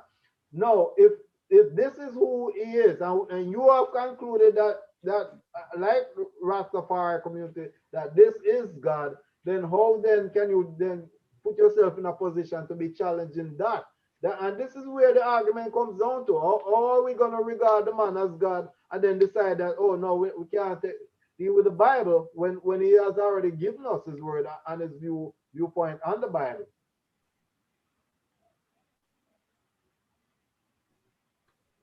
Yes, Rastafari, I think he was asking you some questions for you to respond to. Yes. If you believe in Kemetic mythology as facts and all of this. Yeah. Well, I don't see those things as a matter of belief. That's what religion is all about, especially Christianity. They say believe this, and you're gonna be saved, or whatever it is that they say. My view of the entire religious construct is that that's what it is. It is a construct that we create to activate our powers and realize our highest potentials. That is what this whole notion of God is all about. And so priests in ancient days could create different mythologies, right? And then now, as Ivan Van Sertima said, God really is people who bring mythology to reality, right? That's what Ivan Van Sertima said. So it's not about like believing that there was an Osiris, or believing, like we said, there was a Jesus Christ. That's one of the problems that we have with the birth of Christianity, is because they took these mythologies and then created a story that, well, these things were historical facts, you know? So we're saying that nations have their different religious constructs that they use to actualize their potential, to activate their powers, you know? So it's not about a matter of belief, you know, it's different than belief, you know? So I can't say that, well, I believe that. I accept those mythologies, right? I accept them, not believe. The difference, right? And that is what I use. That is the framework, that is the constructs that I'm using to actualize my powers and realize my potential, right? So that was one thing you talked about. The next thing I think you talked about was how we view His Majesty, if as God, and since we're questioning Him and all of that. Again, I'm saying that the evidence of the creation of the whole concept of divine kingship started in the Nile Valley, right? It started in the Nile Valley, right? The kings of Kemet were the embodiment of God. That is known, you know, that is known. So what Rastafari actually did was a kind of renaissance of bringing forward that whole notion of divine kingship. When I looked at His Majesty and said, yes, you know, God is sitting on the throne, you know. But again, we have to, somehow we tend to like limit certain things by just looking at it from a physical perspective, you know. And that's what people do, especially like, you know, Baaled. I said, this man is God and, you know, he's just a man and all these different things. But when I look at His Majesty and I ain't seeing flesh and blood, you know. So we're seeing the actualization of the mythology, you know, of God. We're seeing it make manifest in flesh, you know. This is what we're talking about. So when I look at His Majesty, me seeing nothing from a biblical perspective, even though I could look at it and see it from a biblical perspective, right? I look at it from a Nile Valley perspective. So I'm seeing a star, King of Kings, Lord of Lords, King of Righteousness. You know, all those are His titles, King of Eternity. You know, I'm seeing Him, the deity of judgment, of resurrection and rebirth. You know, and what He's actually, His presence is actually initiated and accomplished is in keeping with the Kemetic mythology of Him being the King of judgment and resurrection and rebirth and so on, right? So that is the perspective that I'm coming from. So I see Him more than just how the Bible might see Him, because the Kemetic culture is a culture that was developed around the notion of divine kingship. That is why to me, that is the main reason why Rastafari need to accept it, you know, because it is the culture that was developed around the notion of divine kingship. And we are struggling to redevelop that culture around the notion of the divine kingship of His Imperial Majesty. Yeah.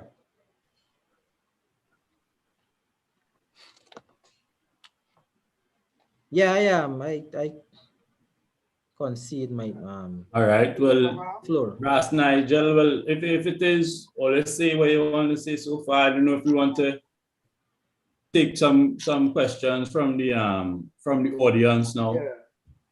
I just want to mention, forget to mention to the brother that one of the titles that he missed out, because he named a couple of titles.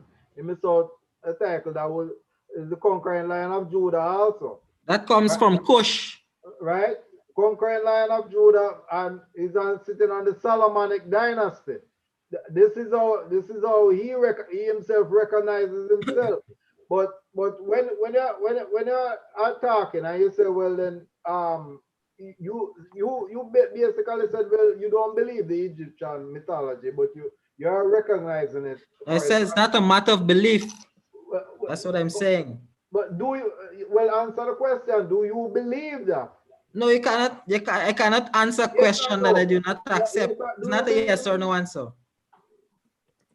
It's that, not a. It's not a belief thing. It's like how Rasta born belief, and you're asking Rasta now to are you answer a belief question. okay, do you accept the reality then of the Egyptian um Yes, theology yes. I've that stated that. That's that what I've that said.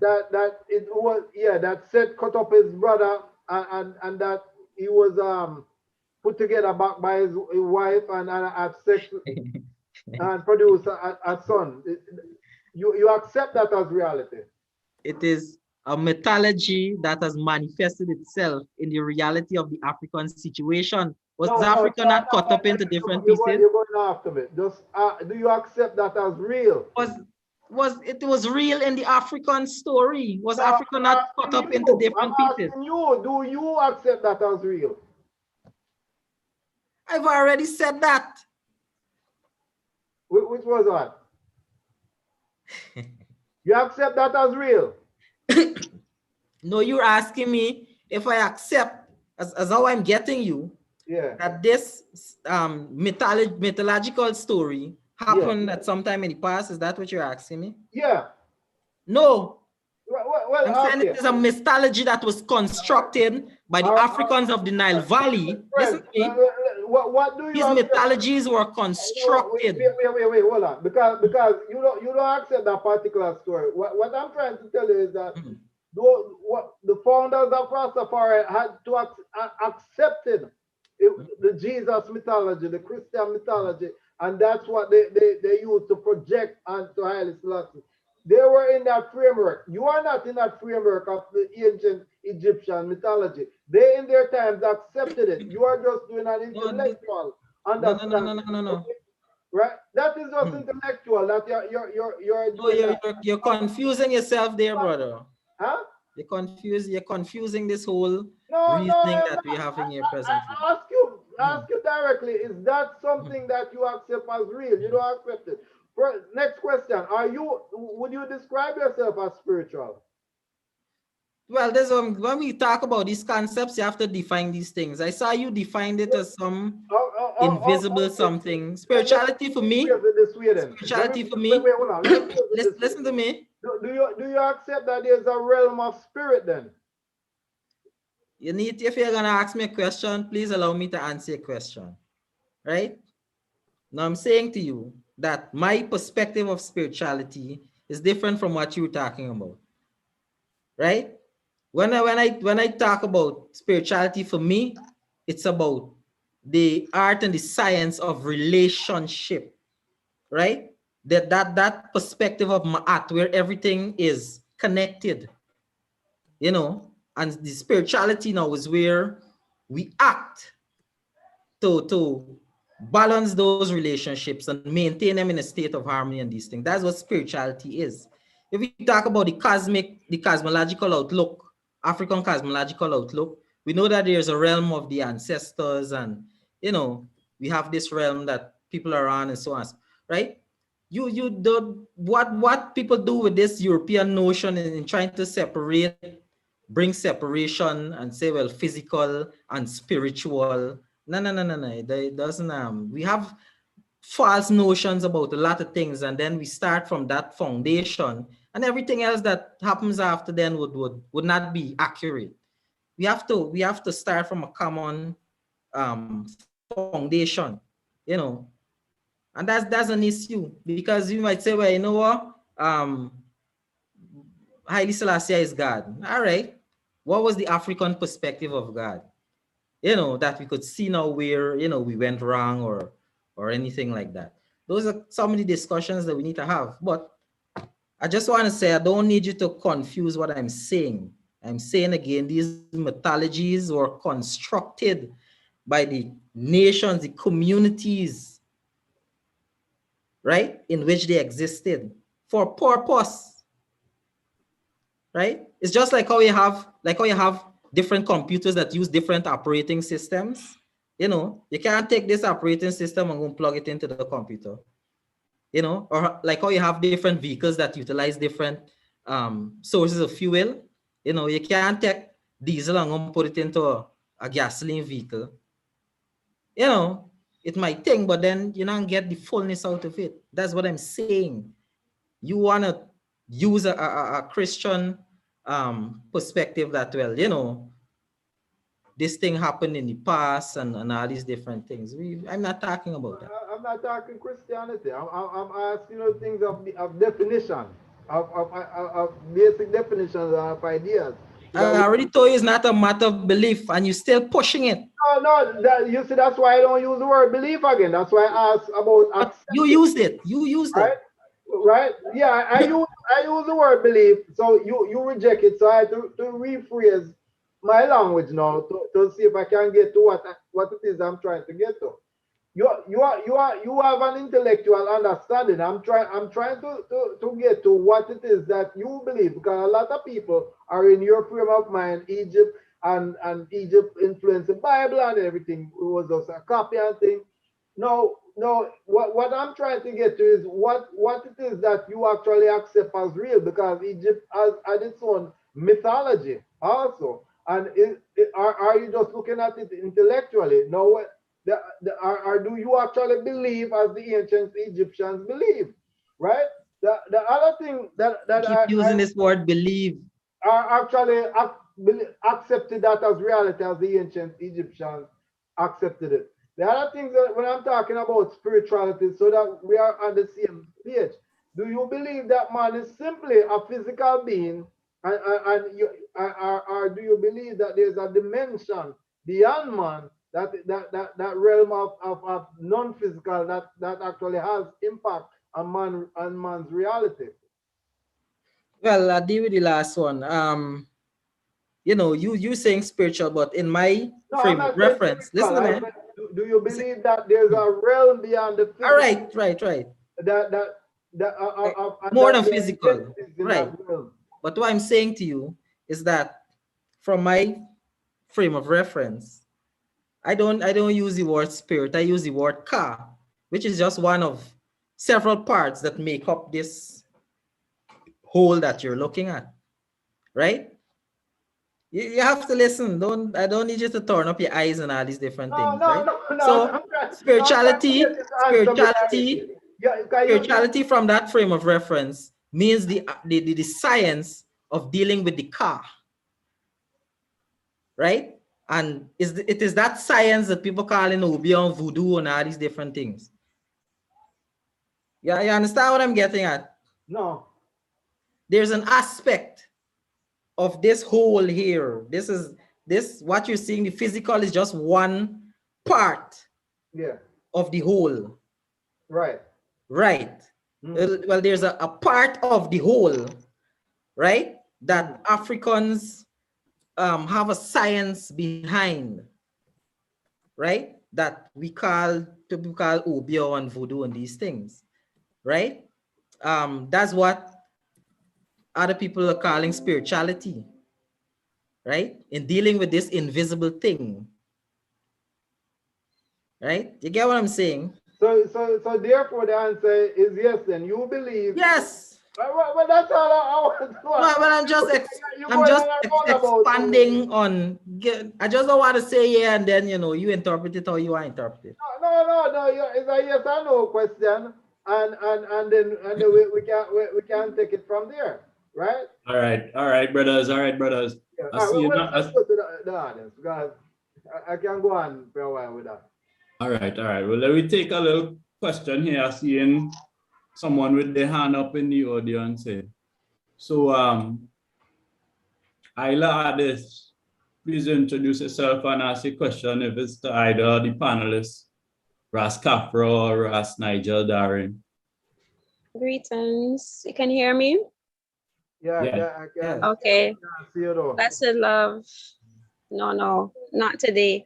Um, Greetings, brethren, and the whole community gathered. I've had a lot to say, but you know how reasoning goes and goes and goes, and time pass and certain points, but going back to the very start, I don't have a question. This is more comments, because from both sides, I agree with a lot. And I feel like in my personal journey, which started, say, around 2004, I would say I've been through so many changes and birthings within Rastafari. And I can see from both points of view and why and how and certain things. But from the Mayal, we have to know that today you would not find a lot of Rastafari teaching about these things to new Rastafari. I think because Christianity is so important to the movement now that these beginnings are more and more forgotten. And I think that when we want to talk about the African spirituality and the influence, a lot of ones who are more into the orthodoxy and that kind of thing have this hand raised against anything that is considered pagan. And it isn't fair because Rastafari, as you said, did not start out in just one particular order. It had a lot of different influences. The beating of drums was not initially allowed because that was considered part of Mayal and the revival aspect. But eventually it was brought in. Shavanis had another book, Rastafari and Other African Caribbean Worldviews, which lists a lot on the actual liberty of revivalism and the similarities. So the bamboo pole with the flag and you know the sand keys being the original chants that Nyabingi songs came from. So there are a lot of things that we do now which definitely came from Mayal. And the Ethiopianism, we have to also remember that this was something that was going on in the early 1900s, 1800s. People were having this idea of back to Africa. People were having the idea that Ethiopia is Zion. And then what really changed it and what made us stand out was because when His Majesty was crowned, it was like the realization of these things that these brethren were preaching all along. And here we had this physical proof that there is this Black king, there is this God, there is this nobility. We're not just slaves. That came up. And then because he was the son of Solomon, then the Bible obviously would have become more important as time went on, because it is from the Bible that you learn about Solomon. But one thing I have to say is that in the beginning, I started out Pan-African. And when I met my king man, I moved here to Trinidad and I started reasoning and gathering with Bobo Shanti for about 4 years. And when you say that the Bible is not destructive, I'm kind of like back and forth with that, because for me, I didn't start out Rastafari with a Christian mindset simply because I had already come out of that. Spent years being forced to go to church by my mother until I was free to do what I want, grow my locks, change my life how I want. I wasn't interested in going back to talk about Jesus and these things. That's why His Majesty had the appeal for me. And because I was already learning about Africa in university, I was already seeing it for myself, how we were treated differently from the white students. I was doing African studies. So when I reached Trinidad and saw the Bible, and then I was told that as a woman, can't do this, I can't do that, I must do this, I must do that. My whole life kind of backpedaled for me. And when I eventually left Bobo, I decided, well, I will keep up my learning because I was restricted from learning what I want to learn about Africa or seeing the connections. So when we talk about the Bible, for the last, since 2014, I've been doing a lot of reasoning and studying on my own. I've written a book. I hope to have it published at some point. And in my book, I have discovered the Afro-Asian origin of the Bible and all of these concepts that we hold dear to our hearts, such as the titles of His Majesty, such as the throne that His Majesty sits upon in Ethiopia, such as the titles of Rastafari, the word Rastafari, what does it mean in Africa, language, All of these things, we have to understand that Solomon and the dynasty of Judah and Israel was not something that was divorced from Africa. Solomon was someone who took the Phoenicians is who came and helped him build up Jerusalem. If you look at the style of a Phoenician throne, it has two lions on the base of the throne. When you look at the Bible's description of the throne of Solomon, it talks about the lions on his throne. When we look at the throne of Egypt, they had more than one variation, but there is also the lion throne. And then when we look at Ethiopia, at the current Ethiopia, then we say, well, we have the two lions on the throne. It is not Christian. It is not Jewish. It's Afro-Asian, because Africa was the African continent and the Asian continent. There's an East and a West. So we have to understand that it's not about whether we believe that Osiris and Isis and Heru that actually lived and they actually did this and that. Well, if you could ask that question about them, you could ask that about Jesus. Did he die for 3 days and get up and resurrect? The truth is that the Egyptians understood that these myths were allegories for the astrological changes in the environment, the seasons. Isis having the baby, that is the rising of Sirius during the summertime when the Nile Valley floods in those days. That was something that they expected every year, and they honored these different sacred things that happened in their world every year through myth. So when we talk about the winter solstice and the tomb of Jesus and the babe being born in the manger, all of that has astrological and environmental origins, right? So the title Jah, the word Yah, Yahweh, that also has different translations in different languages. Ayah, Yao.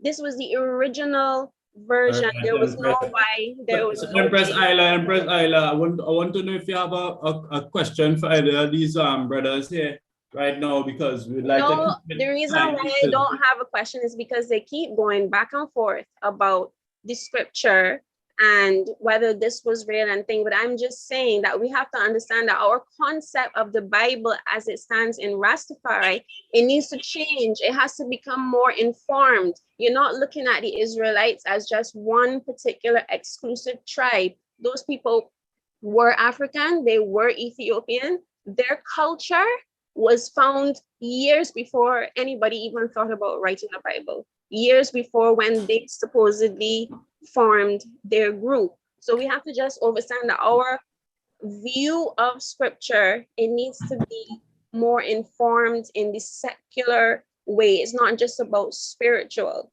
And we just have to understand that the origin of scripture is African. All right, well, give thanks for your point. Give thanks for your point, Empress. Moving along quickly to other ones coming in. I see someone named Vanda. Shalom. Could you unmute yourself and ask a question or comment, please, briefly? Shalom. Peace to my brothers and sisters. Peace, bless you, love. Good afternoon, everyone. Yes, good afternoon. Mine is not a question, it's more of observation, right? And it's because of the respect of thoughts. So this is just my belief. I just have a little thing written here. The Bible and the other history books of religion that was translated to fit the modern man corruptive mind to cause separation. And that is why we are here today. The original book was never in English. The Psalms speak of oneness of mankind, earth, and the Most High. The Bible or the Torah has 144,000 alone on earth will be in the 12 tribes, not billions. It's not of religion, it's about spirituality, of oneness of energy, earth and the spirit of the Most High for the balance of spirituality, emotional and physical being of mankind. The more a person be positive in their thoughts, deeds, and action, they increase their spirituality. If you want to use the Bible, it also said, don't put your trust in no man. The Mahat rules help a person with simple guidelines. And this I have observed from different groups and churches over my years that I am here. And what I would like to use as an example is that people who stay away from civilization of the material realm, who is to say that they would not be with the Ruach, which is the spirit of the Lord in the end?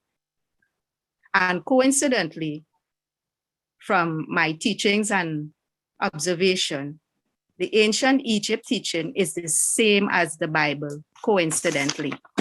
And lastly, for all my Rastafarian brethren and sisters, because my family is of that as well, Pope Paul IV in 1970 visited Haile Selassie. But I also want people to know Pope Kyrillos VI in 1965, Selassie kissed his ring. So guidance, protection, and peace to everyone. All right, well, one thing I would like to let you know of the back, Sister Vanda, is that Pope Cyrillos would have been the Orthodox Pope, the tattoo Pope. So it have the Catholic Pope and the Orthodox Pope. So, but moving along, give thanks. I don't think the sister did ask any question directly. So I'm going on to ask, that happened, that negus happened. Could you please unmute yourself and ask a question, please?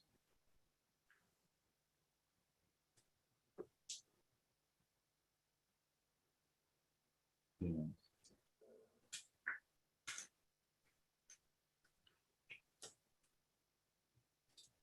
Well, and I like this man not like his hand up, but he not attendant or something. Returns.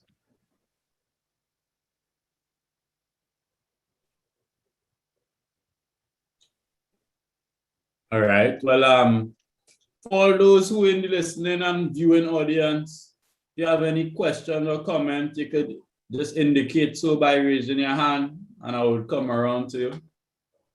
Thanks. That negus happened. Are you there?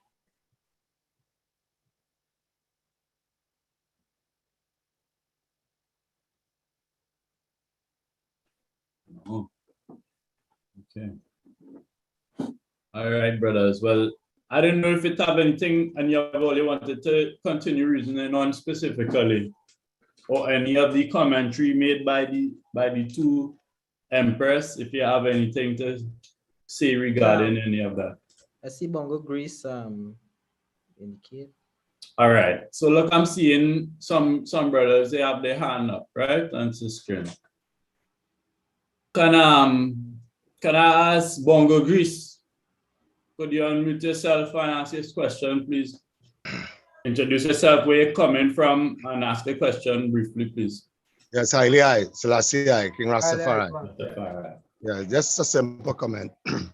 I love the reasoning of the daughter of the sister who speak first. I think that sister have some really, I admire her studies. I encourage her to continue studying. I think that, you know, she's making some progress in her studies. Bongo Kafra, as you know, Rastafari, based on the topic for today, the theme of today, right? The subject, the source of our primary knowledge. We know Rastafari never come with no book. You know, we never come with no book. Rastafari is a reality. However, we also know that the Bible is a Masonic order, a Masonic book. If we look at Melchizedek, we could see Melchizedek was a particular order. It wasn't just anything that anybody could adjust. It was highly guarded and highly secret. And even the Bible as a Masonic book, we know it is full of allegories. There's so many allegories. However, these allegories have to be decoded, because even in Rastafari, when we look at Psalm 104 and we look at the book of Revelation, We have seen many things that happen. And when we look at it too, the Solomon and all this, we don't even know if these people them exist. However, when we look at Rastafari today, we just look at Rastafari in terms of a persona of some of these great, one of these great men, you know. When I say look at a Rastaman, you see that levity and that persona into most of them. So, again, is a whole heap of things. So again, I want to say to the Brethren Raskafan, to the audience, that Rastafari now coming up, is a reality. However, Rastafari quote every day much about the Bible, and apparently Rastafari was able to decode it, to bring it to a real meaning. But for I man Rastafari, my philosophy is that always the supreme judge is in the depth of one's conscience. Haile Selassie Rastafari. Yeah. Rastafari. All right. Give thanks, Bongo Greece. Our esteemed elder, who's the chairman of All Mansion Rastafari in Trinidad and Tobago. Give thanks for the word sound of the brother all the time. So moving along, I see Queen Mother Moses. Queen Mother Moses, please unmute yourself and introduce yourself and ask a question to either of the guest speakers. Greetings, blessed love. Blessed love. Rastafari. Give thanks for the moment and give thanks for the reasoning, because it is well needed and it's a good time for I and I. It's good? Bless. Yes, I would like to take this opportunity, to remember one of our ancestresses now. She was and continues to motivate I and I. I am talking about ancestress Ijania Christian. She sums up my position well. She says, there is nothing wrong with the Bible. What is wrong is that Neo-Rastafari in the new faculty of Rastafari are holding fast to Greco-Roman perspectives of the Holy Bible. Like her, I have been taught to read the Bible with understanding that has nothing to do with Greco-Roman perspective. And as one who has been a student of the 12 tribes of Israel, that even I see something different in my continued learning and path, I and I accept the teachings of His Majesty, which says the Bible transcends all boundaries of race, creed, or religion. Yet still, I and I must acknowledge, it says Ethiopia is a place where all gods love to be. And you cannot have an Egyptian, whether ancient empire or not, without acknowledging Ethiopia, never conquered, never, colonized. Therefore, knowing that Ethiopia definitely transcends the boundaries that what has remained freed from then till now, and recognizing that the Nile that comes out of the Garden of Eden has been shown to be the roots in Ethiopia. From the very beginning, Rastafari was an African spirituality. And I still holding on to that which is ancient Kemet and the 42 laws of Ma'at that had been, you will know Moses was in Egypt and it come to 10 and we overstand that. So don't think because the one them young and just had come to certain information that I don't dig it up and know and connect. Because you see all our holy mother that I and I have put to forget the balance as you talk about Isis. Our holy mother, the Omega, she talked about all women of the world where we hate. So you see when that hate war, you understand what that she said? So you see when she talked about that not to all women of the world, you guess what? She was the mother not to all women when she said that, she come as a sis. And I and I say, I sis, I mother. For all those words I give thanks, blessed love. Rastafari, live it. Yes, Empress Menenai, Alpha and Omega, balance. All right, give thanks, Queen Mother Moses. I want to know if you have a question for any of the guests because today, or if you just like to leave us with a comment.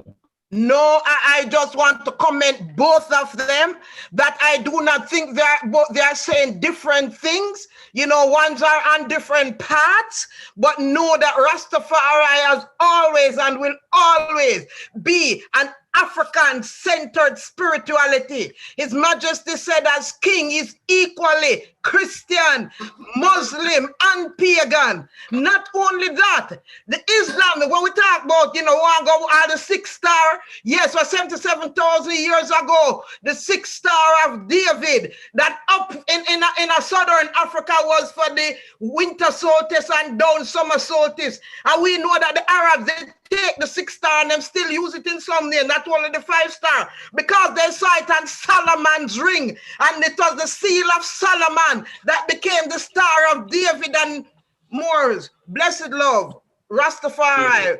I am my spirituality firm. We're looking, you know, we not stop at nothing. Because study to show thyself approved, rightly dividing the word of truth. I would not give up the Bible because His Majesty in it we will in glory. And me going night and me study it more decades over and over. Every time I find something new, and I find Sir Rastafari. Truly, I fulfill that book.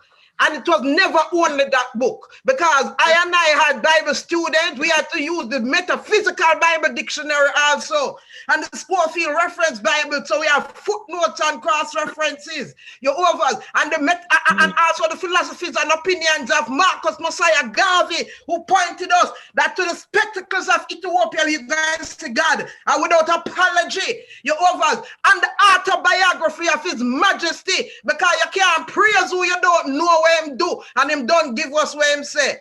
Blessed love, study to show thyself approved. Ever a student, more for learn in the spirituality of Rastafari, a way of life, African way of life, from that time till this time. Give thanks, Queen Mother Moses, and definitely we'll be continuing some reasonings. Don't see it have a lot of ones and ones, a lot to say. So give thanks for that, you know. Moving along quickly. I see that niggas happen. You sort out your audio problems or unmute yourself, they came. Mike still up. Okay.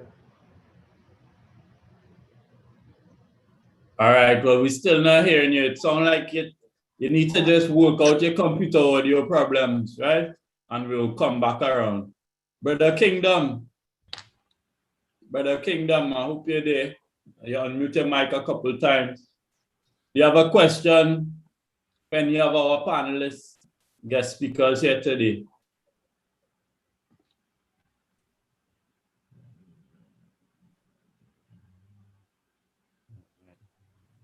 Right, so it looked like some people will put up their hand and walk away from the computer or whatever it is. So, I'll just put up your hand when you're ready to speak, right? I don't know how to put up mine. Melanated Empire, you see something there? True, my brother. Peace and many blessings to the eye. Give thanks for the guest speakers. What happened there? Can you hear me clearly? We are hearing you good, man. All right, man. Give thanks, Rastafari.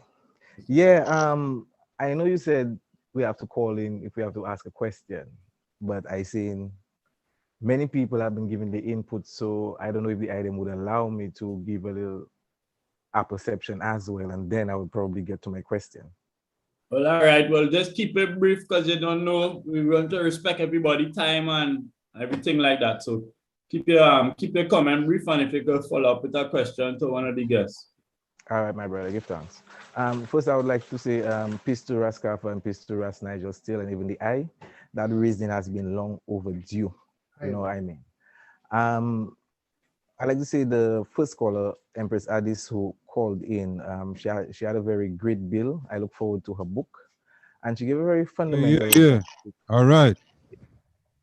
Yeah. Huh? Hello? All right, continue, Melanated, and we'll come forward there. Yeah, I was saying she gave a very good bill still, you know, and I would like to identify myself still as even a young man who even spent some time even within the Bushanti order. One I second, listen. brother. If you could speak up or speak more directly into the microphone, because again, I have a problem to hear you good. All right, true. You hear me Yeah. now? Good. You hear me now, King? I'll hear that a little better, yeah. All right. I was watching Ras Nigel's presentation, and in regards to the very foundation of Rastafari being biblical, I mean, the man showed all facts and evidence there. You understand? So if we go back now to the question that, is the Bible really the primary conceptualization of Rastafari? I think that is a yes. But in regards to Rastafari now, presently, because remember that book was given to us, as Raskafa made plain many a times, by the Greeks. And we have this false notion that Christianity actually began in Africa, so therefore it is African. I would like to disagree, because again, it was introduced to us by the Greeks. It is true that they took certain texts from us and plagiarized it and twisted it and gave it in their own way and then presented it back to us. You know what I mean? But ultimately, that book is not really for us. Now, while we were growing, I mean, from slavery coming through, and it is said that the Bible was given to us to make us better slaves. And as I said in the comments, one of my questions to Ras Nigel was, does he think the Bible actually left us with a sort of psychological disorder, whereas we have this savior complex, like we're waiting for somebody to come and save us as a black race and as a movement? You see, so ultimately, again, they're like, the Bible is the foundation of Rastafari.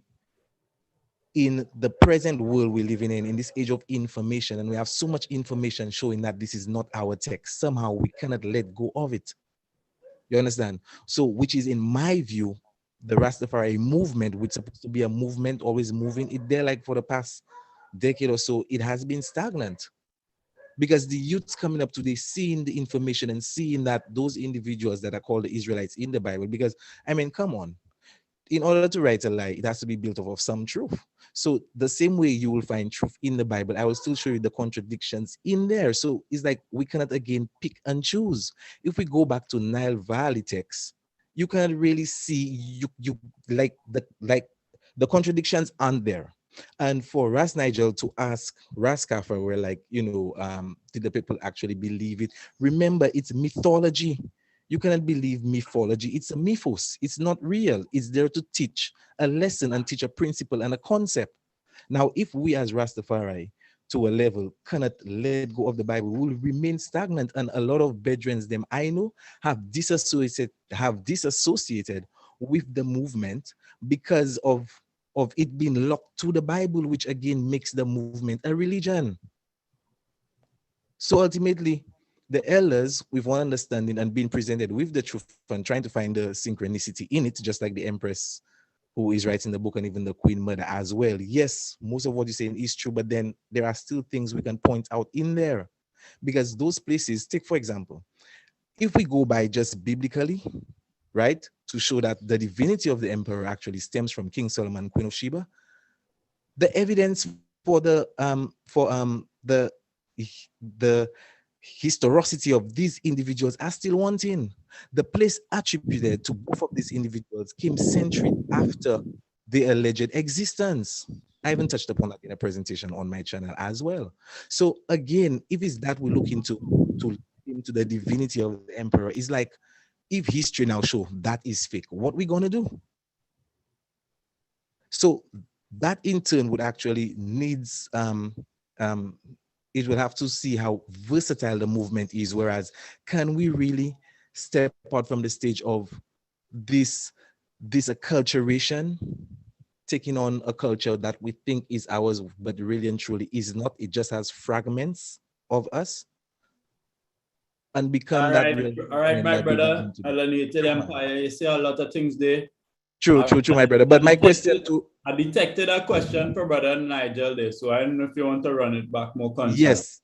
Yes, I'll run it again to the bedroom. The question is, since he is for the Bible, don't he think that the Bible actually left us with a psychological disorder of this savior complex, waiting for somebody to come and save us? Because according to the scriptures, is like we're waiting for Jesus to if he's crack open the sky and come with thousands of saints, or we're waiting for, because again, because of the Bible, a lot To of get in that question, then Nigel, you have the question. Yeah, they didn't leave us with the Bible itself didn't leave us with psychological disorder. As I said, it is the interpretation, and if it is the white man interpretation, then yeah, then you're gonna have a psychological disorder where you're waiting on a white Jesus. What Rastafari did was show a black Christ that came within this time and gave us information, gave us a way of examples, give us teachings so that we can improve ourselves. So no, it depends on the interpretation that you're going by. That is what would give us the psychological disorder. All right, Okay. brother Melanated, with that, I hope that was acceptable for your question for now, right? So Check one. all right. If there's anything we come forward again to the Melanated, give thanks. All right, Joe. Give thanks again. Give thanks for the question. Yeah, man. That nigga happen. What's going on? Hello, good day, everybody. I hope everybody's having a blessed day. And can everyone hear me? Yes. All right. So sorry I didn't get to catch this from the beginning.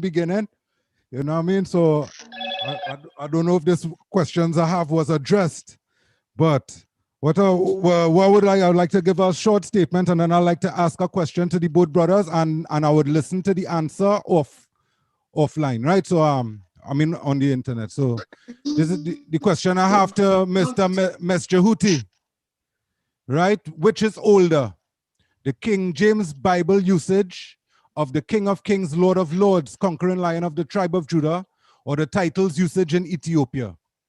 If it's from the Bible, then that means the Bible is the foundation of Rastafari. Is that correct?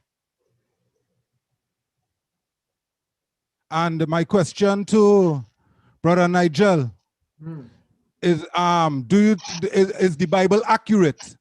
And did creation really happen 6,000 years ago? I thank everybody for your time. I'll listen to the answers offline. Thanks.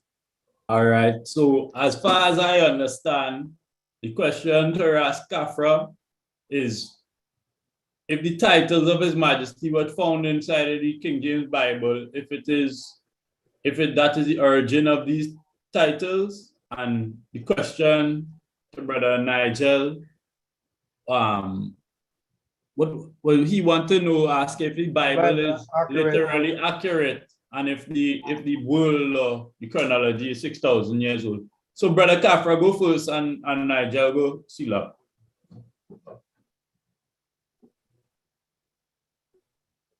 You need to unmute your mic, Brother Rastafari. Rastafari. Eileen. I think I did mention earlier that the concepts, which include the titles and these things, existed before the Bible, whatever version you hold as the oldest, existed. You know, King James was 1611 or somewhere around there, right? Ethiopian version was definitely older than that, but the Ethiopian version too came from the Greek version, right? Which says that it came from an older Hebrew version, which no evidence exists for, right? However, regardless of the version, the titles and the concepts have been preceded by thousands of years by the Nile Valley, ancient Egypt, right? Titles of Kings, Lord of Lords, King of Righteousness, all these things existed before, right? So, yeah. All right, give thanks. And Brother Nigel, your question. No, in terms of the earth starting 6,000 years ago, no, I don't believe that it started 6,000 years ago. I believe the story of Genesis, when we're talking about as a creation story, where God is saying, well, you know, on such day I created this thing, and on such day I created this thing. These are periods of time. 1,000 years in the sight of God is a day. 1,000,000 years in the sight of God is a day. So what demarcates a day is the actual event that when the creation happened. Now, do I believe the Bible is accurate in terms of the creation story? I actually wrote a book on interpreting the creation story, and I find it is actually accurate. For instance, when it says, in the beginning, God created the heavens and the earth. That means he brought forth mass, basically, right? Matter. But the earth was without form and was void. That means it was not functional as matter. It was empty. And God said, let there be light, and there was light. No, what that is showing is that light is outside the very existence of matter itself. No, this is what science has found. That light itself is not matter. How can light be described? They say, well, we can't describe it as matter because it's massless. It doesn't rest. There is no such thing as light as a stop point. Light has both the properties of a particle and a wave, which confuses the mind of even scientists, right? The other thing is when you look at matter, you can describe matter in terms of motion and relative motion. Any kind of motion is always relative in terms of thinking of matter, right? So we are like I'm here sitting in this room.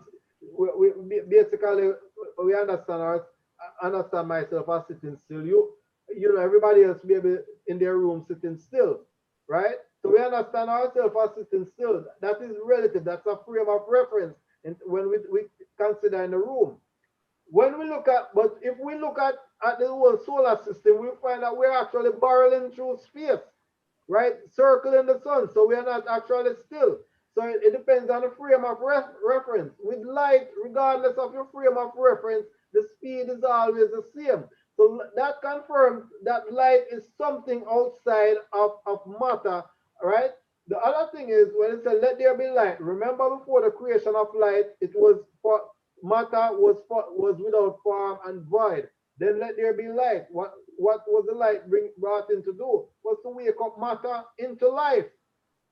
That is what we actually find when we study matter. That matter is always engaged in processing light, and light is always affecting matter. From the atomic scale to even the geological scales, it is light that's causing motions and movements and activities in matter. The other thing is when you look at the creation story, you look at the creation of man, and God said, let him eat all the herb bearing seed and all the fruits bearing seed after its own kind, right?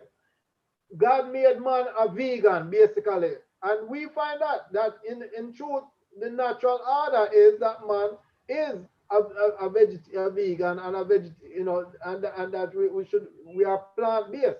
So there's truth in that also. The other thing that I cite in that as truth is that when you look at there's a moral standing in there that what is man's relationship with the animals? They're not for food, they're for companionship, right? Right? What is man's place in nature? Man was put in the garden to take care of the garden. Man's place in nature is to take care of nature and to respect nature. Why did God introduce another human being? Another human being was introduced for love and for companionship, not for torture, not for abuse, not for oppression.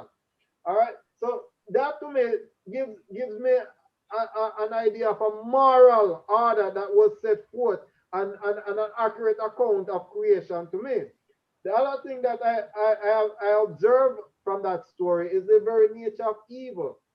What did God say? Well, if you eat from the tree of knowledge of good and evil, then you're gonna die, right?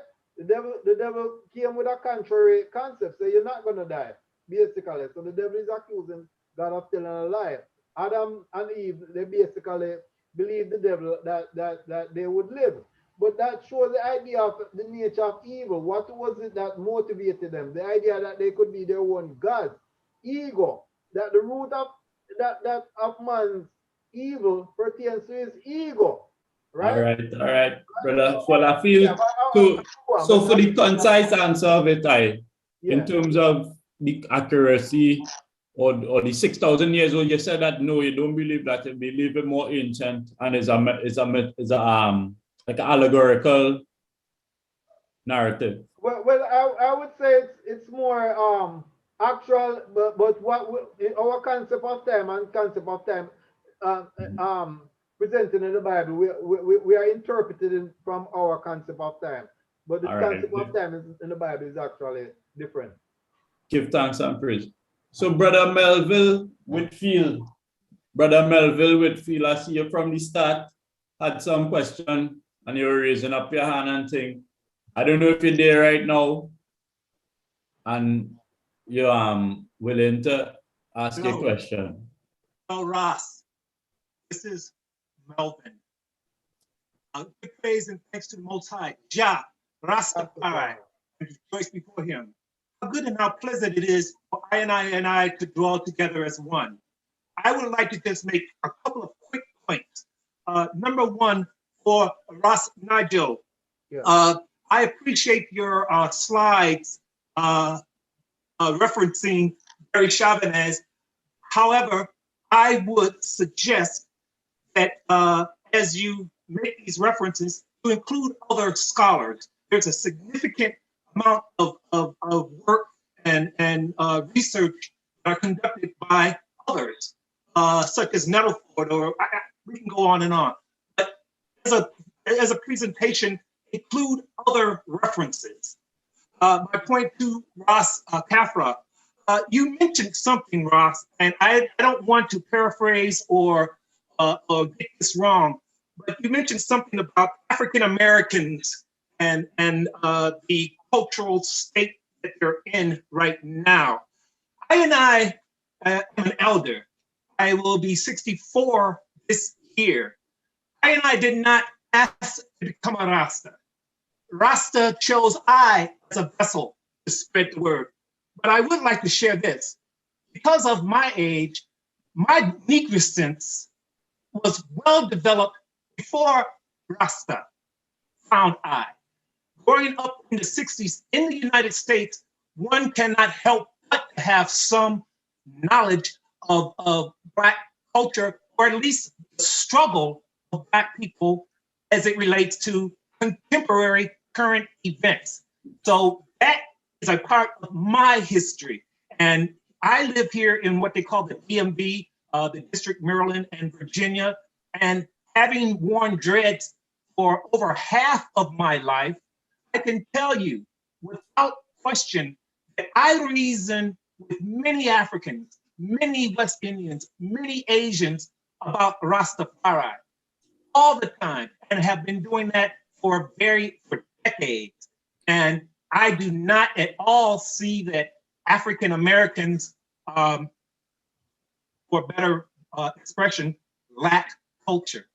In fact, we've taken the crumbs off the table left to us and made our culture out of it. And I have found that in my discussions with Africans throughout the diaspora, that there seems to be that same sentiment that you shared, that somehow African Americans lack knowledge of their culture. So I would, not as a criticism to either of the bosses, but as an observation, note that many African Americans do take exception to that description of us as a population here in America. That is all I have to share. I really certainly appreciated this forum, and I hope that there are more, because I would like to participate in one of these in the future. Thank you. And again, give thanks and praise Haile Selassie, King Rastafari. Brother Melville Whitfield, give thanks for tuning in. You know, we're going to keep the Rastafari Reasoning platform open and always willing to have full discussions with anybody who have something valuable to contribute, you know. That being said, Ras Jonas, I see you have your hand up a good while now. Please introduce yourself and say where you're calling from and make a brief comment or question. Thanks.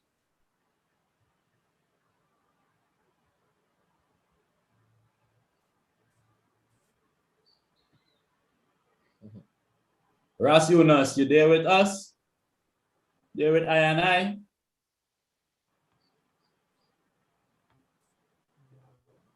Well, I see Ras Jonas unmuted himself, but Like he not ready yet.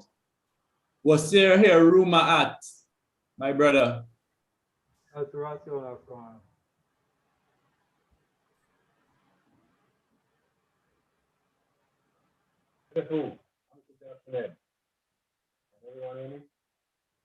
Yes, I hear you now, but you need to speak up or speak more directly into the microphone. I think you might. How am I now? All your brothers hearing him good? No. Can you hear me? No? I think you need to fix up the microphone settings. Give thanks. Don't worry, Alan. Ras Jonas, you ready for us right now, King? Can you hear me now? No? Surely. Hey, we could work with that. Yeah. You good there? Could work with it. We could work with it for now. All right. Okay. Well, I have one basic question for both Rastafari. And that question is, would you consider this imperial magic? My brother, it's very hard to hear you. It almost impossible to hear you right now. So I don't know if you want to fix up your microphone or if you want to text your question into the chat room, because it's very hard to hear you right now. Who ready with the question? Now when your hand up, please be like ready with your audio and everything like that. Ras Jonas to type his questions in the comments and then maybe you can take it from there. All right. Well, Ras Jonas.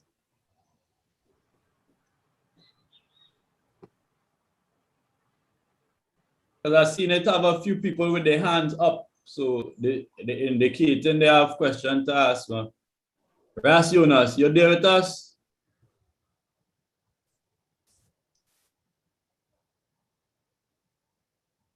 Oh man, some people like the connection sticking or something. I don't sure what really going on there. You know? Who is ready? Kingdom. I hope you're there with us. Kingdom. Right here. Yes, I. You see me? You hear me? Hearing you good. You can hear me? Yeah, man. Yeah, hear me, right? Yes, I. We hearing you, Kingdom. I want to ask a question to everyone listening to you and to the two guys who taking questions at the same time. Is that possible? Who do you want to ask the question to? Who do you want to ask the question? Both of them. Everybody who is listening and the two guys who taking questions. I want to ask everybody one question. Okay. Go ahead. Why are you Rastafarian? And that's the question. And I'm going to put out a point to you now. If you are a Rastafarian, that means you follow Rastafari. Rastafari is highly selective. Rastafari is God. Rastafari all these words of the Bible. You're breaking up, my brother. You're breaking up. Hello? I can't hear him. All right. Well, it seemed like if Kingdom have internet connection problems going on right now. I see you three brothers with your hand up. I hope your hand up because you have a question and you're ready to go. Brother Wasir here, rumor at. Let me try it again. Yeah, man. I forces. Okay. I'm here. All right. This is David Kingdom come, okay? Yes, sir. Hello? Can you hear me? We are hearing you good. Yeah. Good. Yes, yes. I am saying to all you say Rastafari, Rastafari, be careful what you say. Because Rastafari is the elect of God. Rastafari is the 225th king in the next dynasty. Rastafari is a Christian king. So if you don't believe the Bible, leave Rastafari alone. All of you. Leave him alone. You're just obstructing the truth that he came to give to us. He said we in Ethiopia are one of the oldest versions of the Bible, and he also said, I glory in it. Do you all understand what's the meaning of glory? Just leave Rastafari alone if you don't understand what it is you're doing, because you have to praise him and love him, because he representing God, Jesus Christ, who the Romans call Jesus Christ, is Yeshua. And Haile Selassie knows him, and Haile Selassie love him, and he's coming his name. So if you don't do these things, leave Rastafari name alone. Don't follow the elders who take us all astray. False prophets. Lose him again. All right. So it looked like he jump out again, but I think we was hearing the brother input. The question coming from Wasir Heruma at, I don't know if you want to read out your question or you'd like me to read it out if your connection, your microphone are working good. Well, if you can hear me now? Yeah. Yeah. Now? Rastafari. Yeah. What I'm saying, the question I have for Rastafari brethren is, when we say Rastafari is God Almighty, is it saying that this man knew everything? This man was everywhere at the same time?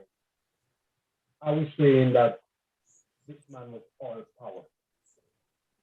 All right. Well, just my brother, the audio levels in and out. So just for the ease of the brethren and them, I would read out what you put into the chat. So Wasir Heruma is asking to the both races, is His Imperial Majesty omnipotent, omniscient, and omnipresent? So that's the question posed to the two of already. Well, just to answer my thing briefly. At the spiritual level, yes, well, he's omnipresent, and the physical being it represent the spiritual being upon earth. That's all I have to say. Okay. So in terms of, so that's omnipotent, omniscient, omnipresent. Yeah. So the omnipotent, omniscient, omnipresent God, which is there throughout all eternity, is manifested through this man, Emperor Haile Selassie the First, and communicate through him. Yes. Okay. And Rastafari, I don't know if you want to unmute yourself to answer the question. Yes.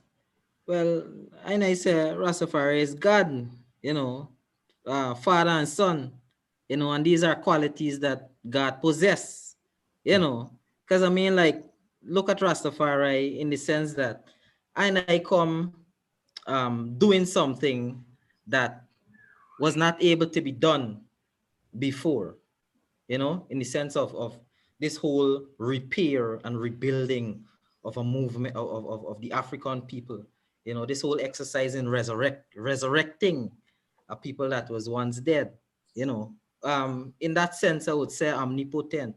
Rastafari come knowing things, this wide body of knowledge. To me, those things are akin to the quality of omniscient. It's not that we know all things at the set point in time, but it's just, to me, it's a quality that a person within the divinity would manifest. It doesn't mean that we know everything, but it means that we know a lot of things relative to the ordinary person who is not within that divinity, because knowledge and understanding and wisdom would go with this spiritual practice, you know? Yeah. So that would be my question. Now, my answer to this question. Yes. All right.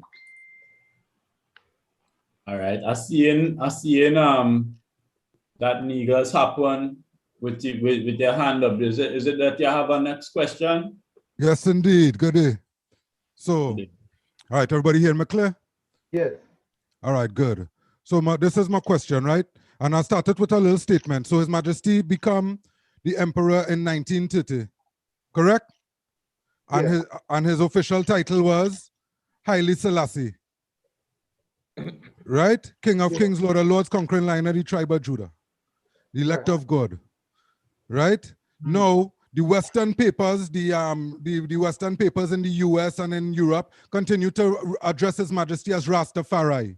Now, it is my opinion that the people who was directly associated and around His Majesty could not address him as Rastafari, because that would be that would be like you're calling the general private or a sergeant, right? So I want to know why the continued use of the word Rastafari when and calling yourself Rastafarian when it could be Selassie Starians. You know what I'm saying? So if we are we going to continue using the word Rastafari when we addressing His Majesty, or is it proper to address him as Haile Selassie? And when we address him as Ras, and then we address everybody else as Ras now, then we put them on an equal level with every man, you know what I mean?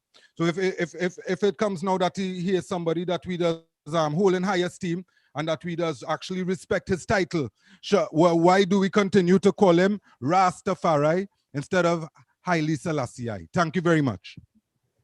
Who are you directing that question to? Oh, to the both brothers, to Ras Kafra and to Ras Nigel. Thanks. Okay. Which one are we going to take that first there?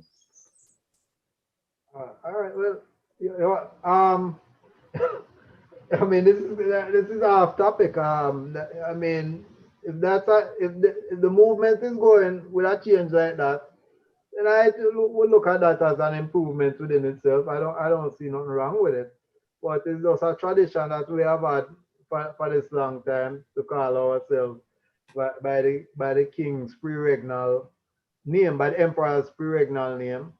But I don't see nothing wrong with calling I myself Selassie or whatever, you know, just to honor, you know, his name at coronation. All right, give thanks. Oh, sorry, I think you misunderstand the question. The question I was asking is, why do you address His Imperial Majesty Haile Selassie as Rastafari, even though like the people who was know him directly and was around him and was serving him would not address him as Rastafari, as it would be an insult? Thanks. Yeah, well, that is just part of the tradition, you know, that was handed on to I and I. That's what I'm trying to tell you. And that's just long-standing tradition as we find ourselves in. That's why when I started out, I always said, religion become a language that people express themselves and communicate. This was just the communication that has been established by tradition, and it's not just I didn't start it. But that's the language that's being used, and that's being used up to this present day.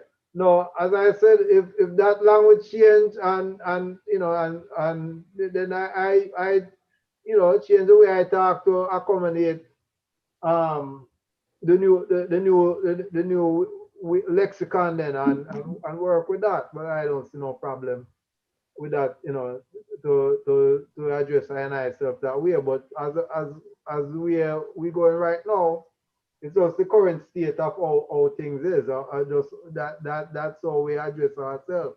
I mean, you can address that question to Bob Marley. You can address it to D Brown. You can address it to all of the rest of the whole community of people that identify as Rastafari. You know, that's not just for us here. You know, that's just wider than us. But that's just that's just the convention, and so we find ourselves within that convention and that expression, and that's that's how, we're just continuing with that.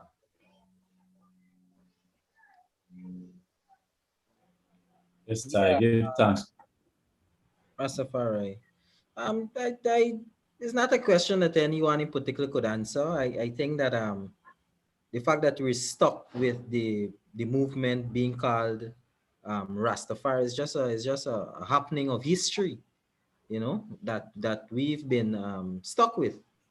But for me, in terms of how I personally use it, I would address him as Kadamawi Haile Selassie when I'm speaking about him particularly, But if I'm reasoning within a context that includes, and I think I not so long ago used that reference when I said Rastafari is God, in the sense that I'm speaking of both father and son, to have that collective, that one thing that I'm talking about. So I think within that context, but then too, the name Rastafari exists within the Kemetic language too. Rasta and Farai, right? Or Perea, where the word Pharaoh come from. Rasta being portal to the ancestral realm, and Perea, where the word Pharaoh comes from, means great house, right? So in a sense, Rastafari means that portal to Perea, to the great house, which later became, a title for the king, So it has a meaning within the Kemetic context that I think quite coincidentally is relevant within that Kemetic perspective. So yeah. All right. Give thanks. Well, I've been asking the audience. We have a portion of people tuning in as audience, but I've been asking if they have any questions, and I've seen anybody raising their hand specifically. So I find the bill was good. Give thanks because your brother here looking like he have a question. But what I'm saying is we'll soon be looking to wrap up the reasoning, if that's acceptable with the item. You know what I'm saying? Yeah. So, brother Maat, please ask a question. Yes, I think I'm better. You hear me better now, right? Much better. Yeah. All right, bless. Sorry about that. I was on speaker. Okay. My first question regarding the divinity of Haile Selassie was because there are two different ways of viewing divinity. There is the biblical way, which is a more Eurocentric way of a God of bigotry, creating everybody but just having a chosen few, a God of patriarchy. So when you put that against what we call the nature or nebeture, and that encompasses the whole of creation. So when we say Haile Selassie is God, we are left now to define what's the meaning of the God we speak of. Whereas God is a Germanic term. And most times we say God to our brothers and sisters, they think of a man in the sky. So they'll ask you, how could Haile Selassie be that man in the sky? So this is at the bottom, the foundation, the fundamental argument, which a lot of races fumble and stumble with. If His Majesty was all powerful, why He didn't stop the bombs coming down on Ethiopia? If He's all powerful, why did He need to have courage? If He knew everything in times of uncertainty, how was He able to have courage? So these are the questions the youth will come to ask. And we have to be prepared to answer these questions because we all see it. Rastafari is dying. When I was a youth man, and I go in the spring, I have to sit down on a log and burn around 3 spliff before I can get to go under the water. Right now, when you go to the desolate and bush growing there, the youth are not enthusiastic again in the movement because we are not keeping up with the knowledge. What are we going to teach the children? Creationism or evolution? Or will our teaching be another missionary school about Adam and Eve? These are the questions we have to ask ourselves as Rastafari. Are we ready to evolve? Because Haile Selassie, I talk about the evolution. That's why he always recommend reading the Prime Minister of India's works, Sevrapali, Radhakrishnan Sevrapali. Read his works and see what he says about religion. So the question I have is, what are we going to teach in our schools we plan to build? Thank you. Very. Well, my brother, before you go there, I don't know if you said some comments, but I don't know if you have a question to pose to the brother and them, or if you just wanted to reiterate that. But yes, what are we going to teach our children? Are we going to teach them about Adam and Eve, or are we going to teach them about the Australopithecus, the Homo habilis, Homo erectus? Okay, so my brother is talking about if you're dealing with, if in terms of the appeal to authority, in terms of if we're dealing with scientific or biblical. Rastafari, you want to take that and we'll pass it to Nigel? I will. The brother raises some serious issues, and again, I stand with everything that he's saying, because like I'm saying, the movement has found itself in a stagnant position because it has somehow morphed into a religion with dogmas that do not allow for expansion. My position is that Rastafari needs to be that movement that it was in the beginning, expanding and growing and moving forward in terms of acquiring new knowledge and these sorts of things, right? So how it's a serious situation that we found ourselves in a community, as a community, and I won't agree with the brother in the sense that Rastafari is dying, but it's just that in life you have the ebb and flow, you have the ebb and flow, but there has been consistent growth. The fact that we, himself and I have this perspective, and you have others who have this perspective, and we've not been a part of that stagnation, says that Rastafari has been growing, but again, the ebb and flow of life, but there's much to teach. Like I'm saying that we need to restore the African philosophical foundation of Rastafari, and that means that we have to, now that we have access to it, examine the African philosophies, the indigenous African philosophies, and so on. And it's a work, in terms of taking His Majesty and the whole concept of divine kingship and fitting it within an indigenous African foundation, more specifically the Nile Valley, because, like I said, that's the origin of the concept of divine kingship. And the culture was built around that whole notion of divine kingship, and we find ourselves in now a situation where we have the concept of divine kingship, but we don't know how to interpret it. We don't know how to explain it. We don't know what to do with it, basically, So that's my whole take on this thing. Rastafari is supposed to be a movement returning to the heights from which it fell, where we fell as an African people.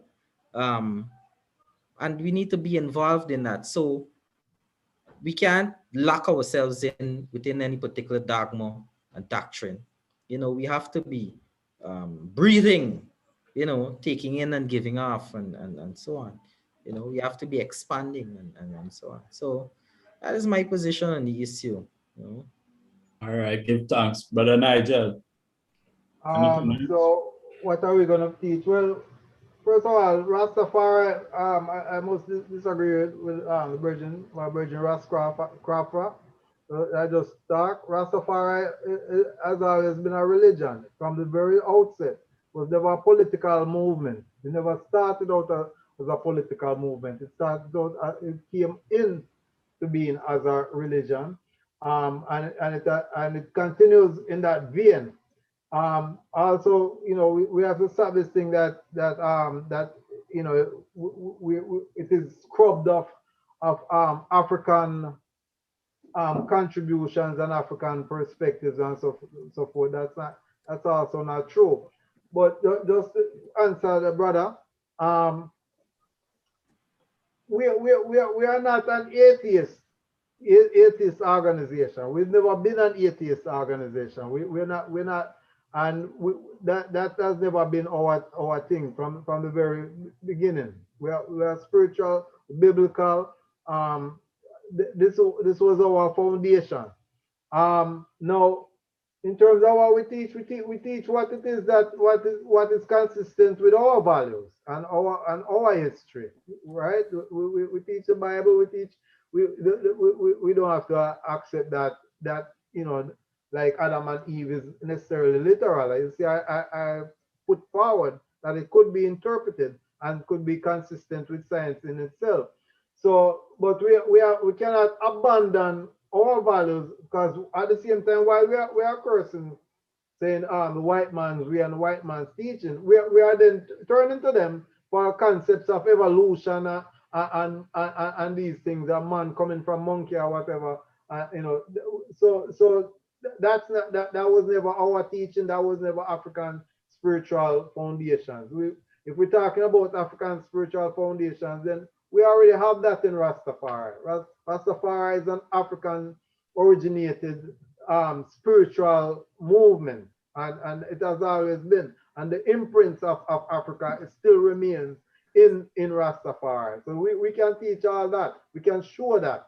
And that, if in terms of children appreciating where they're coming from, that can be shown, and there's no shame in that. But to say that if we're talking about preaching like evolution, then we can preach it as an appreciation of how somebody else thinking, right? But not what we believe in, because we have never been that devoid of a belief in the Creator and in a supreme God. Now, God in the sky is just a metaphor that for God being omnipresent, all and omniscient and just beyond human reach. It doesn't mean that God is just residing in the sky. We know God is here, there, and everywhere. So that's just a metaphor. So that's not just a European concept of a God being omniscient and omnipotent, or being out there. That's just a religious or a spiritual concept across cultures. Yeah, I just want to oppose the brother's statement that Rastafari started as a religion. You could only see that way if you're severing Rastafari from the greater African struggle. One of the first acts of Leonard Howell was to replace the portraits of King George with Kadamawi Haile Selassie. That's political. That's not religious. No, that's the idea of Kilamawi Haile Selassie to him was Kilamawi Haile Selassie was God, was the new Messiah, right? This is in his own book, in his own writing. That's a spiritual move. This was a preacher. This was a preacher. That's what I'm trying to tell you. It's not like Rastafari was a political movement and was always a political. Wait, hold on. What political? When we talk about revolution, what political movements do? Well, they don't need to be calling somebody God. That's not a political movement. Political movement don't care about your particular religious affiliation. They have political agenda that they specifically lay out and fight for. I already said and showed that their primary purpose from the beginning was this message that Emperor Haile Selassie was the returned Christ. That is a religious thing. It ended up being something of a political nature because it opposed the prevailing concept around of what God was and who and how Christ should be represented and so forth. That's if you can, but that's an As far from start was inherently political because it opposed the political structure, not so. But what I'm trying to tell you, that's an effect. That's an effect of what the religious understanding that they were bringing forth was. That's the effect of that. You understand? They No, were I think all the academics have accept that the beauty of Rastafari, the revolution that Rastafari brought, was that it was a total revolution. That is why it was successful to some extent. The revolution could not be just a religious revolution or a political revolution or an economic. It was total. You know, there's the economic aspect of it too. That fact that Rasta come and burn all these different things from Babylon. We don't wear Babylon clothes. We eating with the eating and all these different things. Yeah, So but that developed once the theological concept was articulated, then a lifestyle started no, developing around that idea. Movement, because when you're talking about politics, first of all, Rasta used to refrain from politics. At one point, they had gotten involved with the BITU, Bustamante Industrial Trade Union at one point, and then they were disappointed by it. At one point, they had got involved with Michael Manley when he came back with a rod from Selassie, and then recession lick, and they said, well, they were disappointed by that. So there have been spurts of Rasta being involved, particularly. I think we skew in the perception. Being defined specifically as a political. All right, brothers. Well, I see in some ones with their hands up. So let me see if we can rope them in still and do get bogged down inside of one talking point. Melesek. I hope I'm butchering your name. Thanks. Come introduce yourself and if you have a brief comment or question. Can you hear I? Yes. Sir. Okay, give thanks, Rastafari. So there's a lot I could address, but I first just give thanks for the reasoning because I think it's something that needs to be had. So one of the questions I asked is, because it sounds to I that a lot of ones are saying that Rastafari is primarily a religion. That's what it sounds like to I. And so the question was, those who are Christian, whether they are Ethiopian Orthodox, you know, some I guess are, some are not, but is Rastafari a sect of Christianity? That's the first question. And I guess a comment, you know, Rastafari is an act, the liberty and the movement is an act of Black self-love, Black self-determination, Black redemption. And I don't hear enough of that when I speak about the foundation of Rastafari. Because I think if we try to divorce those things from it, then I can just be Christian, you know. We can be any kind of Christian we want to be. I know a lot of I probably grew up in families that are Christian or influenced by Christianity, westernized Christianity. So I'm just trying to understand, you know, Rastafari is a liberty. It's not just reading the Bible and following what's in the Bible. It encompasses a whole way of life, you know, how we dress, how we eat, how we interact with one another, repatriation. You know, these are all things that are very important to the liberty and the movement itself. The items started to address some of the things that I wanted to hear, which was that, you know, it's a revolution. Rastafari is a revolution. It's not a feel-good religion. You know, it's not necessarily a peace and love thing that I tried all day. This is really about how do I reclaim what we lost. And so the founders of this, while it may, they may have been preachers, they were also, purported this as a way of self-love, as a way of redemption. And so I don't necessarily, yeah, that's all. All right, so I'm not sure, but you had a question in there or it was just your comment? The question was, is those who are Christian, those who are, I guess, Ethiopian Orthodox, is Rastafari a sect of Christianity? That's All what right. So the question the sister is asking is if Rastafari is a subset or a sect of Christianity. No. Who want to go first? Yeah, I'll take that because it seems more directed to me. No, it's not a sect of Christianity. You wouldn't ask if Christianity is a sect of Judaism. Christianity has its own build, right? Its own identity, but it's rooted in Judaism, right? Rastafari is also rooted in Christianity. The belief has to be there.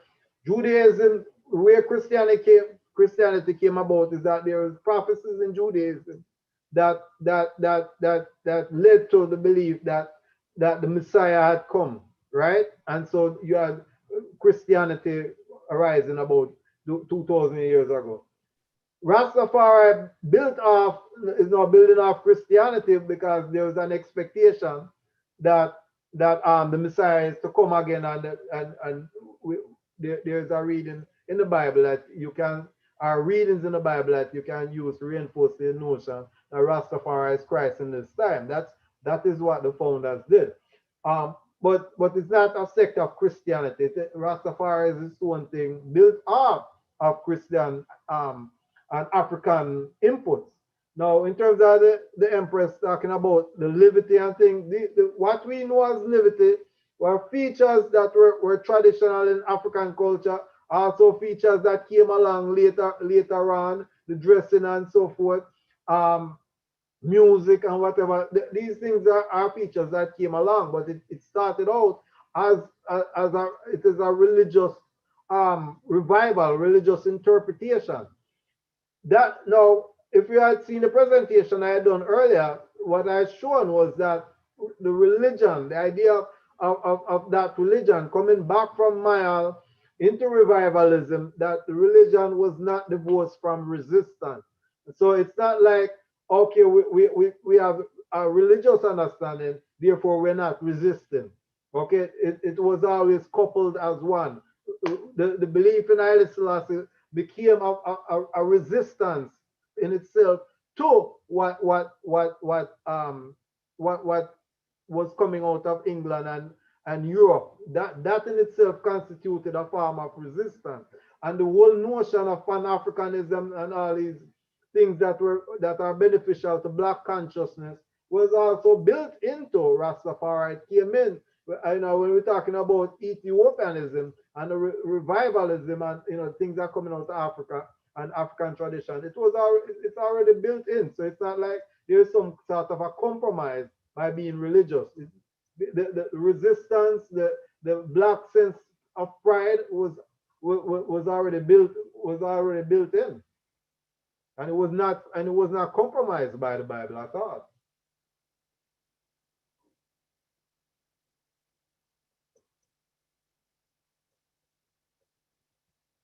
Not here now.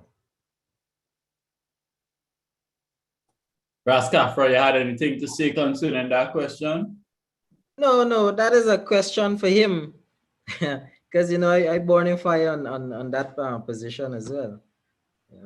So both of you, just to be clear, the two guest speakers say that Rastafari is not a sect or a subset of Christianity, but I suppose that they come to such understanding through different perspectives still. I'm going further than that in saying that it's not, I don't want to say it's not a religion, but I would have to say that. I mean, I know we fit into the legal definition of a religion, where it's just basically a belief in a higher power. You have a form of worship and a place of worship. That's it, right? So we fit that definition.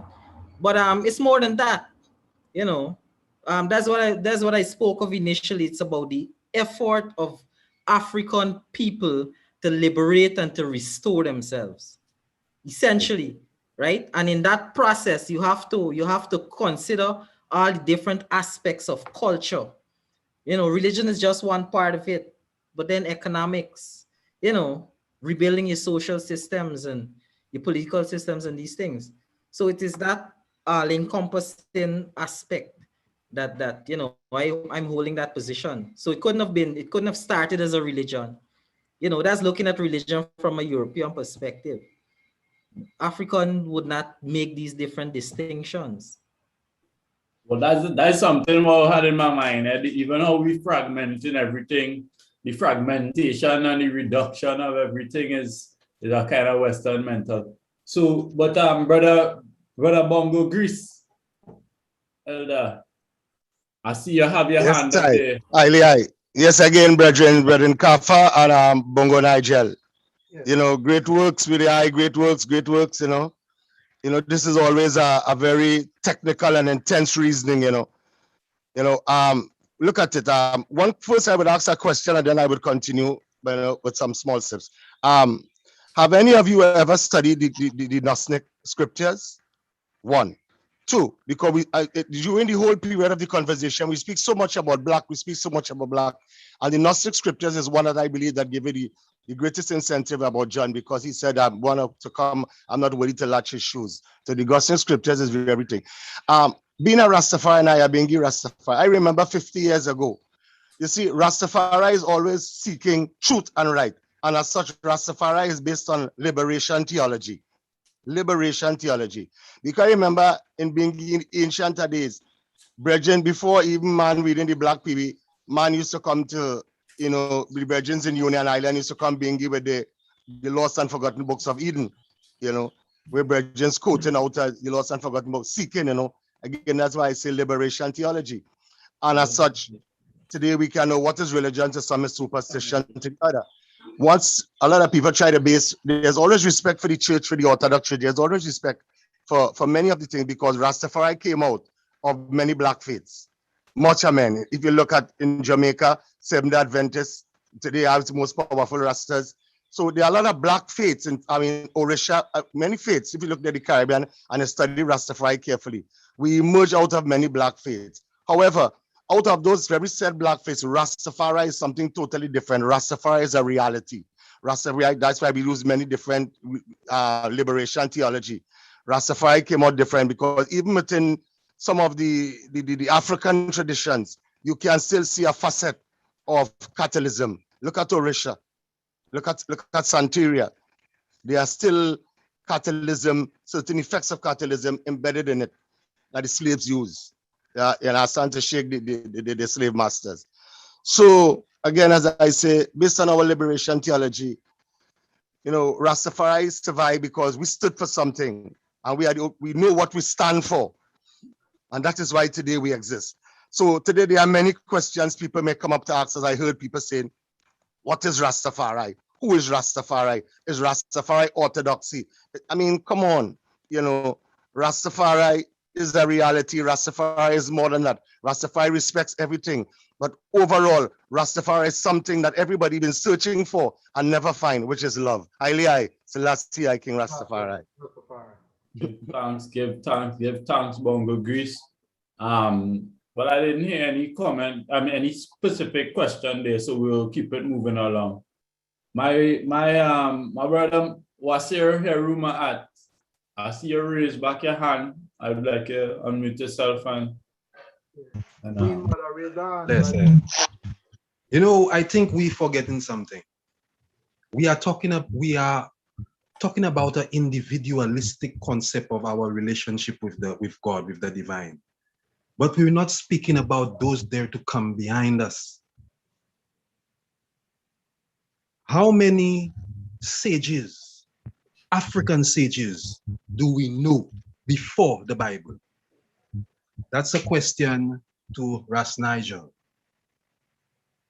How many sages, the works of how many sages before the Bible does he know? How many sages? What do you mean? How many? Do you know any sages before the Bible? African sages before the Bible?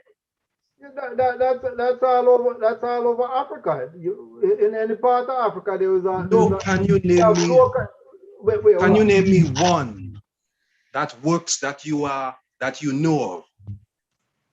Like because remember, we have to teach the children what they've never been taught before, which is their Yeah. African history. Right. Now, it's sorry to say, the Bible touches nowhere near our African history. Religious Western thought is nowhere near African spiritual thought.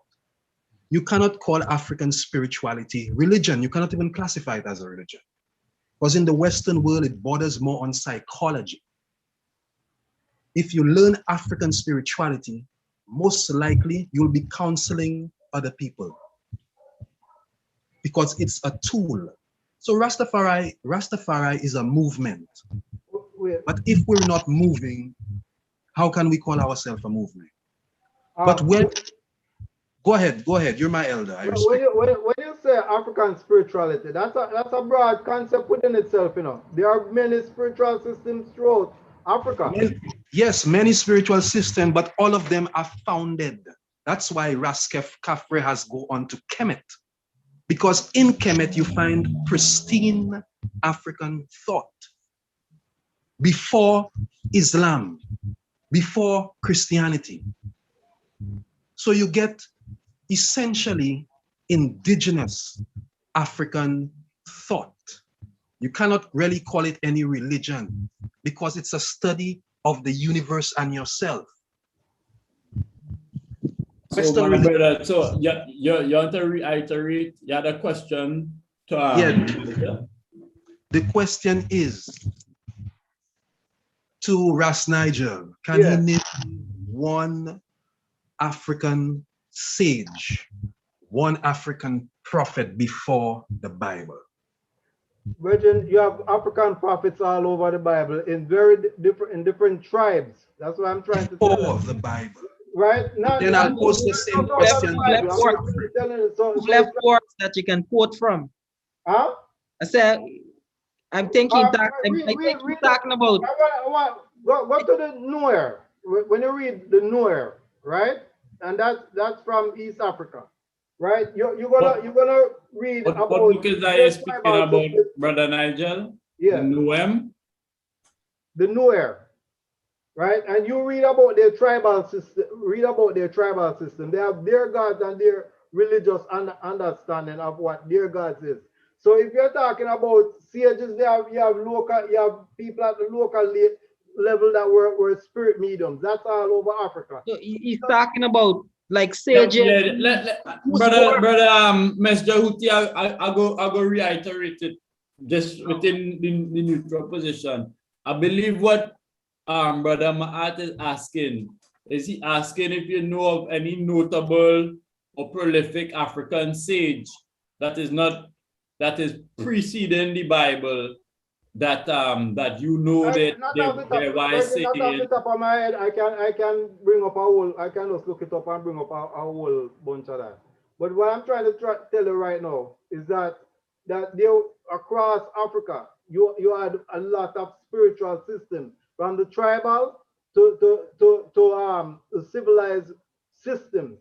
So when you're talking about sages, what you probably have in mind is always coming from one place, one civilization, one culture. That is all over. What I'm trying to tell you is that all over Africa there were tribal systems that had their own values, their own sages. Or if it were their own sense of leadership and spirituality, right? People acted locally as spirit mediums, not just from ancient Egypt, and there were other parts of Africa which were uncorrupted before European colonialism. All right. Well, as far as I understand, I think in the gist of the purpose of his question was to ask you if you're aware of like African philosophy or teachings also what come from preceding to the Bible, and I think that's where the question. That's what I was telling him earlier. You know, the conversation can be balanced because we have learned about an indigenous African philosophical framework, and we also know about the Bible. Because we were brought up on that. But then if you just know the Bible and you can't maybe like reference something outside of that, then it's an issue. It's not. Wait, hold on. Let me correct you. I've read different African cultures and civilizations before. Don't get me wrong. I can't tell you off the top of my head what which ones are offhand, but what I can tell you in a general scheme, I've read Egyptian philosophy too and all that thing. Not that, but it's not my particular religious or spiritual expression. My particular spiritual and religious expression pertain to the Bible and His Majesty. Now you are having this thing where you're saying because of that understanding of the Bible, you have a particular obsession that you have, and a lot of it is pertaining to a resistance to the Bible. So yeah, often you're gonna name probably a whole bunch of people because that is what you. No, but even if you just limit yourself to the Bible, no, wait, hold you on. should know that, like one voice higher. So just give him a little side note there, Rastafari, let him finish up his point. Yeah, go ahead, brother Nigel, finish up. Hold on. No. What I'm trying to tell him that him look that when him thinking of notable, him thinking of probably just Egypt or ancient Egypt or whatever. Or what I'm trying to tell you, there were other spiritual expressions across Africa. You can think of the Nuer. You can think of people in West Africa. Right, South Africa. These are people from the Congo that came into Jamaica and are their spiritual system. Queen Nyabingi, all these people, these are ideas of spirit that was African and traditional. Okay, so that when you're talking African spirituality, let's not be biased to one thing and think of Egypt. Come outside of Egypt and see and talk about the rest of Africa then, and talk about I hear you. So Rastafari, you wanted to speak to that? I just wanted to tell him, even if he just limit himself to the Bible, he should know about it, because it has already been established that the Psalms and Proverbs and these things were taken from sages, Kemetic sages. The Proverbs were taken from Amenemop. We know of other sages like Imhotep and Hardy Def and so on. So even Ani, but what I'm saying, they're even if you just limit yourself to the Bible, right? You should know the connection between the biblical wisdom literature, I think that's what they call it, and the African sages that they were taken from. All right. First of all, say by it, literature, say by it. Let me just say two things. The Bible is a spiritual document, right? If you are a spiritual person and you read it and you connect to it, you accept its spirituality. For instance, no, if I'm listening to a Bob Marley song, and while I'm listening to the Bob Marley song, I say, what is God? Do this. Now you might go and start telling me who write the song, who produce it, who actually play the instruments, and you say, well, this is a man work and it can be attributed to these forces or whatever. That's not my concern. I see the thing and I realize its spirituality and its goodness and whatever. It should be. No, wait, let me finish. You have a concern that's not mine. Right? I read the Bible and I see within it the goodness and the spirituality, and I can connect with it as do 33% of the world's population. Right? You are wanting to say where it come from, or maybe it come from here and there, and then at a point you say you're not sure. It's not proven where the Greeks get it from to translate it, so you're not sure, right? No, that's not my concern. I look at the thing and I say, this is of God. You are going back and say, oh, it's this source or that source. That is not. I just wanna branch out from this example that you use. Yeah. For example, Bob Marley sang the song "War" based on a speech of His Majesty. Right. So based on what you were saying, we should just accept the song and don't know the fact that it came from a speech of His Imperial Majesty. That's what you were saying, that it isn't important that, to know that, this song War actually came from a speech of His Majesty. So that if somebody is curious, they could say, you know what, this is nice words in this song and so on. And, you know, knowing that, well, it came from His Majesty, they could go to the actual sayings of His Majesty, see the context, even learn more about the individual who actually produced these words, you know, to get a fuller understanding of where the person who sang the song was coming from. No. You don't think that that's important?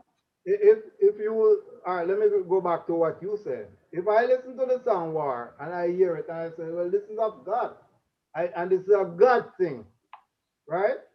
So while I'm listening to it, I say this is a God thing and I'm contented. No, if as a Ras, I am now studying His Majesty and realize, oh, you know, that His Majesty is God, and I'm studying and study a speech, you know, that contributed to Bob Marley lyrics. And I say, yeah, well, you know, see, it's a God thing. But the fact is, I don't need to for that specific reason. I'm not going. Don't need to search for that specific reason. Just to be questioning Bob Marley or the song or whether it's legitimate or not. Suppose it was not written by Haile Selassie. Suppose it was somebody else that write it. Would that diminish the value of it? No, it's a spiritual song. It's a great song. That's what I'm trying to tell you. You are bringing up concerns that's not mine. That's not Haile Selassie's either, right? Because that's not something that he told us to be concerned with as Rastafari people. He told us that the thing is good. Now, regardless of what you might think the sources may come from or where you might believe they are from, the fact is the thing in itself, it is good and it communicates truth. All right. Give thanks, Brother Nigel. I think we get your opinion there on that issue. Moving along, Brother Melvin Whitfield. I see you have your hand raised up again. You're there with us. You ready to come in with your question?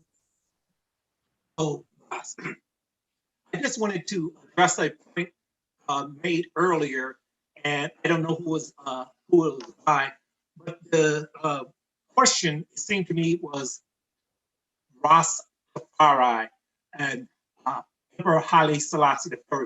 And why do we not refer to, or why do we refer to Emperor Haile Selassie I as Rastafari? And I just wanted to give you what my experience is on this. Having come into this a long time ago, many people asked me the question, well, what is Rastafari? What is Rastafari? So this is how I was able to research it and find it within my own heart. Ras is a term that it means prince or head. Now, many of the two participants and yourself, you call yourself Ras, and the other gentleman, Ras. I assume that means prince or head. And then Rastafari is Rastafari McConan. That's his first name, and that also means creation. So Rastafari means Prince of Creation. And so when one refers to themselves as Rasta or Rastafari, it in no way takes away from Emperor Haile Selassie I. It only affirmed as a acknowledgement of this that came after that. Rastafari Conan was the name of the young prince that ascended the throne. So we as followers are Rastas or Rastafari, and it is the common usage is El Rastafari Selassie I. Rastafari Selassie I, meaning that you are a follower of Selassie I, Emperor Haile Selassie I. So, and when I get these questions, many young people today think that Rasta means righteous African stands tall, alone, or something to that effect. Righteous African stands tall, alone. And personally, I find it one way it's experiencing or seeking knowledge and growth. But on the other hand, It is not knowing the meaning of Rastafari Makonnen, which All right. means Well, one thing I would like to say, Brother Melville, because I want to, although it's always good and interesting to hear everybody's opinion and thing, we want to keep the conversation pointed and accurate onto want to hear the opinions of these two brothers here as the guests, because more primarily, one thing went out as a piece of misinformation in Rastafari is that the word Tafari mean creator. As far as I check into it in the Amharic, is really the word Fitari mean creator. And Tafari it means to be respected or to be fed. So that is a thing where many Rastafari brethren have always been saying that Tafari mean creator, and it does not mean creator in Amharic language. But moving along, I'm seeing ones with the hand up and they put it back down. So I don't know who it is. If it is your hand up as a new hand up or not. Brother Wasir Herumaat. Now, I see it have a lot of ones on the platform, being on the platform, and it's only certain ones with a certain confidence who are raising their hand to ask questions. And in fact, I'll take one question again, and then my brother, Reverend Kwame Kamau, wanted to address the audience as well. So I would invite him to make a few comments there. So, what's your Heruma at? You have your hand up currently, or is it? Yes. Well, the question is a very fundamental the audio seemed to get back low, so I don't know if you could do what you did before and fix it back up to the loud quality. Okay. You hear me better now? Yeah. All right. The question is, it goes back to the previous one. The question is, what are we going to teach? Because we talk about Rastafari schools. So are we going to teach science? Because the African spirituality is very scientific. Our priests were also our scientists. So the thing is, we are to build schools like we want to. What are we going to teach? Would we teach the Abrahamic myths? Or will we teach our Osirian myths? So that is what we have to decide on. Because Rastafari is a movement. And the kingship we speak about is not really about somebody ruling over others. The kingship really has to do with you being a master of yourself.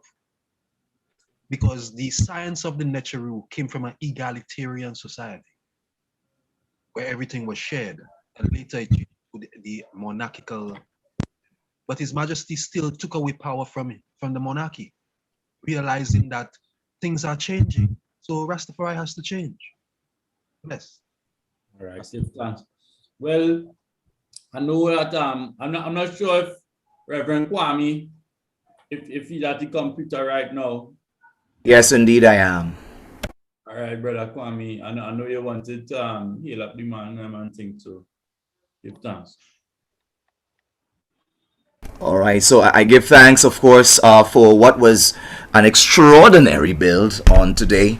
Of course, kudos goes out to both speakers, those who were in support, of course, of the primary biblical worldview as being the framework for Rastafari, and those who are acknowledging that that is indeed the past, that is indeed the foundation However, like all other things that need to grow and other things that need to develop and evolve over time, there's a need for another step. There's a need for another body of scholarship to be added to the menu, the milieu, so to speak, of Rastafari.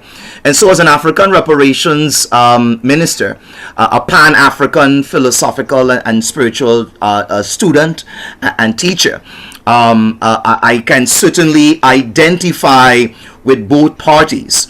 I want to also make the point that from a regional and even from an international perspective, as a member of the Congress of African People, and as a member also of a group that is within the Caribbean region, which is called the Caribbean Pan-African Network, as well as other wider bodies, UNIA and other bodies. There is a very fundamental question that is being asked among Pan-Africanists, which is, what is the direction that we are to take with respect to our spirituality, with respect to the very fundamental question that the last commenter made, which is, what are we going to teach the children?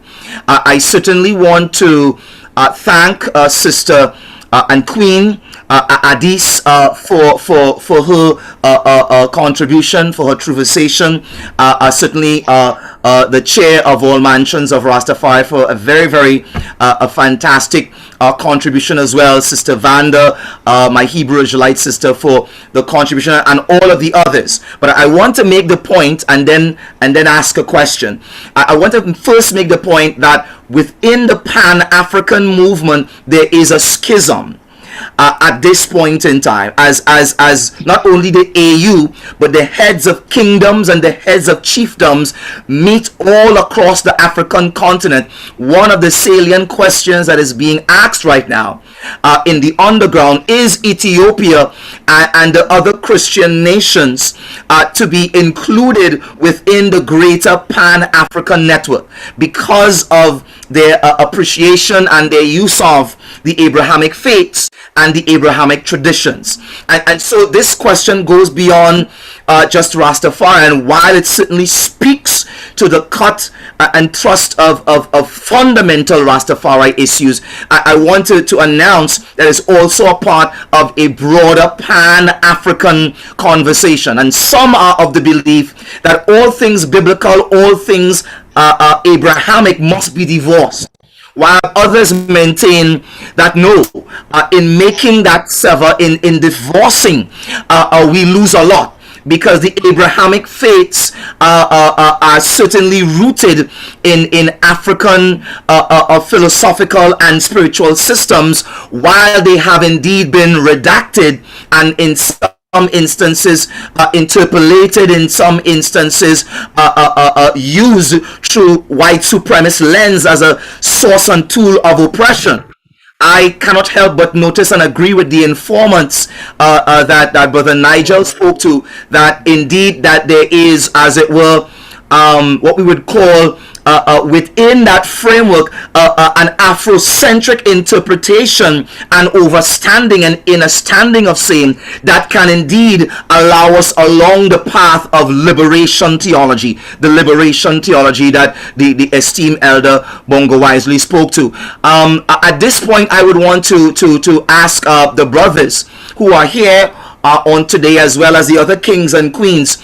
There is a current body of work that I'm a part of called A Return to Eden, the African Roots of Christianity, which asks this and other questions in terms of what are our golden age, our classical civilization, philosophical and spiritual teachings, and are those philosophical and spiritual teachings in the classical golden age of Africa, of Ethiopia, in Libya, in Al-Kibulan, are they reconcilable? Certainly with the Christian liberty, with the Rastafari liberty, with the Black Muslim liberty, and other liberties that we find ourselves in. And so I want to make the point that it is such a powerful conversation that I don't believe that even if we were to sit here for the next 10 hours that we would be able to cover it.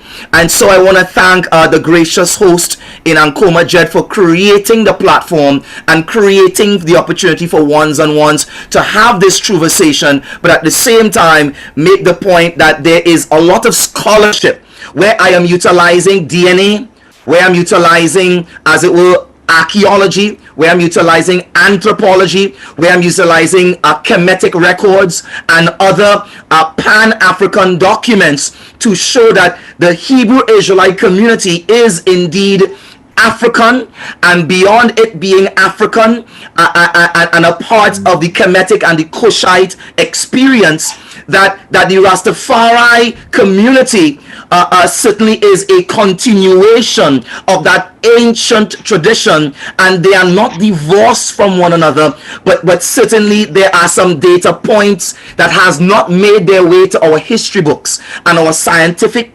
conversations that we need to engage. And so the question to the speakers on the platform is, are you ready and are you willing to engage this scholastic exercise and to speak to the wider audience, this platform being one factor, and we certainly look forward to part 2 of this reasoning even on this platform. But besides this platform, are you willing to be a part of a scholarship that would objectively look at these issues, look at the data points, look at the evidence, look at the linguistics and all of the other informants that can contribute, and make, as it were, an informed decision within ourselves as a Pan-African construct in terms of the way forward. So with that said, again, thank you so much for a fantastic evening. It's been 4 hours actually since we've been sitting here, and it seems as if the time just flies. So over to you, host. But again, to the speakers, are you willing to continue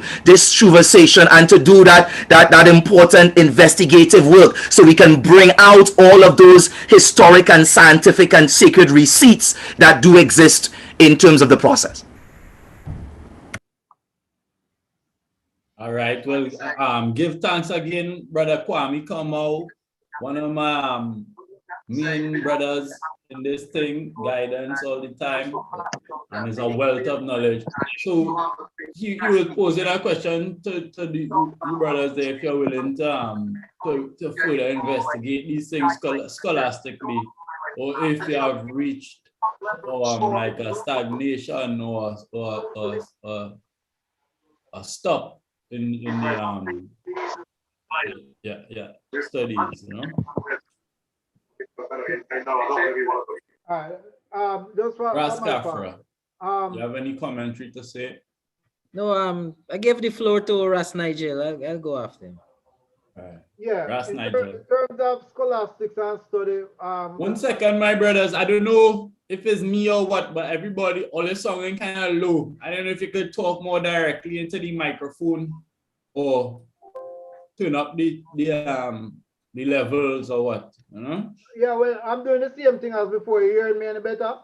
I hear you.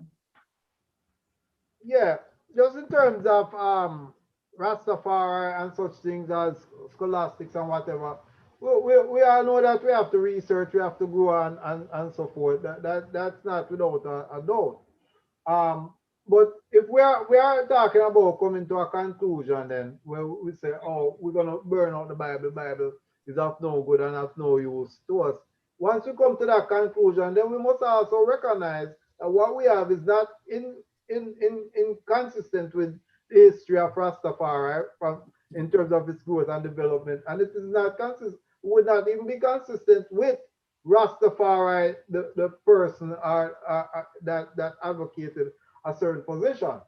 But that being said, we have to recognize also that regardless of what we do and how much we do, there is always going to be questions. There's always going to be issue as to whether we have everything or the whole information is complete or not. That's why there's a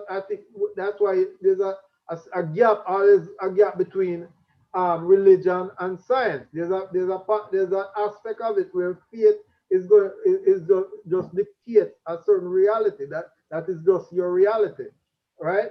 So whatever you come up with, or you might discover if you're realizing that you're going against His Majesty and whatever, then you have to realize either that accept that maybe there is some error in what it is that you come up with, or if you accept that as real, then accept that you are not no longer going along with His Majesty. You cannot accept them as God, the all-knowing, all-seeing, omnipotent. You understand? So that's a line that you have to realize this distinction between faith and religion, and what between religion and science, and what it is that you believe that you can come up with. Are you able to come up with everything? There's certain information that you can come up with, but there is always going to be a doubt as to whether what you have is the truth, what you have is complete, right? That's that aspect.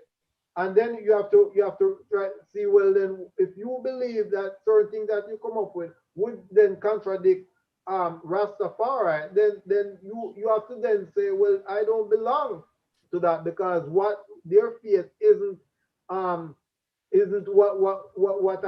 it is I believe, or what it is I accept. Well, Rastafari, you have any rebuttal to Yeah, what brother saying? not really rebuttal, just really give him a wrap-up statement. Like I said, my position basically today was that, taking Rastafari out of that whole religious mold and putting it into its proper framework, that of a movement, from captivity to liberation, to restoration. And within that movement, it rests, that movement rests on acquiring new knowledge, digging up things and sifting it out and analyzing it and basically putting the puzzle back together again. That is what we're really advocating on this part. Rastafari must breathe. It must expand and contract in the sense of certain things that we see that are not functional to the movement needs to be thrown out. So we need that kind of approach towards Rastafari in this time. So to answer the brother's question, definitely I'm in support of embracing that kind of scholastic approach to the movement. We need Rastafari to be presented with additional knowledge and these things that we could sift it out and see where it could go and how functional it can be and these sorts of things. I'm against that whole religious approach, because when we talk about religion, we're talking about dogma, we're talking about no progress. So because there are a lot of things, like for example, I think I talked to you about, the whole theory of Solomonic descent, of the throne of His Majesty. There's actually a historic part to it, but no one has never really gone in search of that thing, because we talk about Solomon, we have no historical evidence for Solomon, but at the same time, we have a historical evidence for a King Simon, who in more than one ways basically reflect the story of who they're calling Solomon, because he married a Cushite queen by the name of Karimala. And, she's listed in the Cushite king's list of rulers. And then you had a Sorkomeni. And basically that lineage came down to who we know as the 25th dynasty. His Majesty in his list of kings identified the descent from the 25th dynasty, which is just a couple of kings below who they're calling Menelik the Fourth, the son of King Solomon, right? So we don't have evidence for them, but we have evidence for the 25th dynasty. So that entire glory that His Majesty speak of in terms of descent from King Solomon and Menelik the Fourth is actually from the 25th dynasty Kushite kings that ruled Kush and Kemet at the same time. So these are things that we have to go through, and you know, the kind of academic approach that needs to be embraced. We can't deal with belief and these All things. right, well, give thanks. So a lot of things being said in this afternoon session. You know, I'll take one more comment or question from the brethren who have the hand up, and we will look to wrap it up. As you say, we could always look out for Rastafari reasoning. It will be a continuing series of builds similar to this. And it might also, now this version here, we had two gracious brethren who could come and spare the time to have a pointed discussion about this issue. But going forward in the future, we might have one brethren at a time or one sister at a time, and then allow for panel discussion afterwards and whatnot. Yeah. So my brother Nigel Daring and Raska from Jahuti, I tell you again, give thanks for your time and attention, and you know, give thanks for all the works that the ILM have done over the years and continuing to do, strength to strength. It really was an iron sharpening, iron event. A lot of different information come out, and even to hear the voices and opinions of different ones from across the globe and things. We do give thanks for that, you know. So I would like to invite the brothers and them to give any closing statements, and we'll look to wrap it up. Give thanks. Yeah.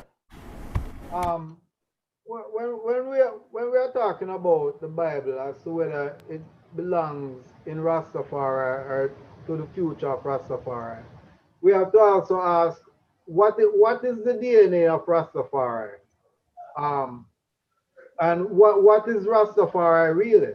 Now, as I have shown that from the very outset, Rastafari has proven itself to be a religion. Now, religion isn't a European concept, and we don't have to keep thinking religion Europe. All right, just religion just as a concept that human beings embrace. It has been a religion from the outset. And by its stance as a religion, it has had an impact on in political realms, economic realms, social realms, and you know, and it continues even unto this day. The Bible has been from the outset a part of the DNA of Rastafari. It cannot be not within the DNA of Rastafari. The day that we decide that we are going to throw away the Bible, then we have to cut the whole idea of Rastafari, change everything about it, and scrap it for what it is, right? Because then we have lost its identity, because the very head of Rastafari, the very person after whom the movement is named, came out with a very fierce position in defense of the Bible, and it's an unambiguous position. We don't believe that this is something that he made up just said, you know, because of pressure or just because of context. Then we can therefore question everything else that he said. All right. Now, when we're talking about, you know, digging up history and so forth, and in terms of Rastafari, there, you can dig up history, you can come up with information, and just like the brother just presented some information that it doesn't have to be true. And there's a certain, and that's part of what we you have to recognize, that within a religion there's a faith dimension to it. And if you have to have the faith that Rastafari, with normally sometimes we depart in each other, we say keep the faith, right? That's part of who we are. It's faith. It's not just a matter of the science and things. So even certain things that you might come up with, if we start and still have to evaluate it in terms of our faith and who we are. Okay. Now, when we're talking about developing Rastafari, cut out the Bible, we might as well cut out anything else that His Majesty said. We might as well just scrap the whole idea that we have a movement being led by this leader, and rather just turn it over to ourselves, turn it over to and become atheists, meaning we are agnostics. We don't believe in anything in particular. We just keep on searching and searching and searching, which that becomes an endless concept. The idea of faith is that you have to reach a point of acceptance of a reality that's beyond um, human conception and beyond the material realm, and that's what should sustain us. This is what His Majesty believes in. He believes in faith and the power of faith, and that's it sustained them. He said that it sustained him. He spoke of religion. He spoke highly of religion. He was not bashing religion. So when we're talking about bashing religion or bashing Rastafari as religion, let's remember what His Majesty was, what he stood for, and that should be what we are at. Essentially, we are after all, we are in the man's name. Give thanks and praise, Nigel. Brother Kafrani, Yeah, closing comments. yeah, I just wanna bless everyone for basically, staying on to ask questions and make comments. I fully fulgied today's activity, and I hope that when we do it again, I know you were suggesting maybe individually, but I kind of see maybe we could have like maybe 2 or 3 holding a position against another 2 or 3, and having that kind of interaction as well. But again, I just want to reiterate my position. Um, on the topic itself. Should the Bible be the primary meaning, most important conceptual framework of the Rastafari movement? um, Based on what I've heard today, a lot of ones are in the position of saying no. We acknowledge the role that the Bible has played in the beginnings of Rastafari movement. But we're saying that we've reached a point where more is needed. Brother Wusa Heru asked the question of what are we going to teach? The Bible doesn't give us much, but if we deal with our indigenous African spiritual system, as he said, we know that that is science-based. So for example, if it is that we have to deal with the mythologies of the ancient African traditions, we have to study astronomy and all these different things, so it's not just learning some story that isn't tied to science. If we're going to study about Ma'at, we have to actually study about Ma'at, what we're calling mathematics and these things, the practical aspect of it. So that is what we're talking about. We examine African tradition and we see why is it that Africa created civilization, created the arts and the sciences. Those things came out of the African philosophy, right? And so it is imperative that the African, in moving forward, in building a strong, as Marcus Garvey said, civilization that the sun would shine upon ceaseless as it shines upon the empire of the North, that has to be built on African foundation. It cannot be built on something that, first of all, we don't even control. The authorities on the Bible are those in Italy and all these different places. Now the Kemetic studies are in the hands of African because the Egyptologists have hit a brick wall. They cannot go any further at the moment. Now they're following the young Africans who are now exploring and reinterpreting Medu Necho and the Kemetic civilization from an African perspective, because to get the full meaning, you have to study the Bantu languages and all these different things, right? So that is what we're in. We have to, if we're going to talk about, as the brother asked, what we're going to teach, we have to teach astronomy, we have to teach chemistry, we have to teach physics, because all those things came out of African, the indigenous African philosophy, right? So that is what we're pushing in this time. We are involved in an act of restoration and rebuilding our ancient African civilization. And there's a word that I know Rastafari don't use a lot. We need to be involved in the building of our civilization. You know, because when we study African history, we can hear about this particular African civilization and that particular African civilization. What about the Rastafari civilization? You know, that is what we need to be involved in, right? And all aspects that come with civilization and our unique mark upon it. It can't be a Christian mark. It has to be something uniquely Rastafari, you know. So that is what I want to leave with my brothers and sisters tonight, and I hope that you know, we continue in the vein of researching and reading. You know, Marcus Garvey didn't go far in school. He went up to second form, but he was greater than any other African leader the diaspora ever produced. Why? Because he read and he read and he read and he read. There's no great leader ever that did not read. You know, even Toussaint, you know, the history tells us that he read and he read and he read. So, you know, we have to keep accumulating new knowledge. We cannot be narrow-minded. We can't hold on to dogmas and these different things because we haven't rediscovered everything there is to rediscover about our heritage and our past. So I want to leave it there for tonight. Rastafari. All right. Give thanks, Brother Kafra.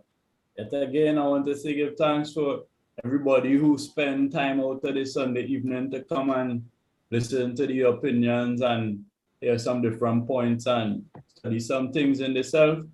Give thanks and again, my brothers, for the time and attention. I know that we will keep the network and try to deal with some productive things for the community and the betterment, even the whole world. Ailey, Selassie, King Rastafari. That's Nigel. Yes, Haile Selassie, I bless you. Yes, Blessed love, Rastafari. Akuma, last year. Yes, I. Right, brother. So I just I stopped the recording and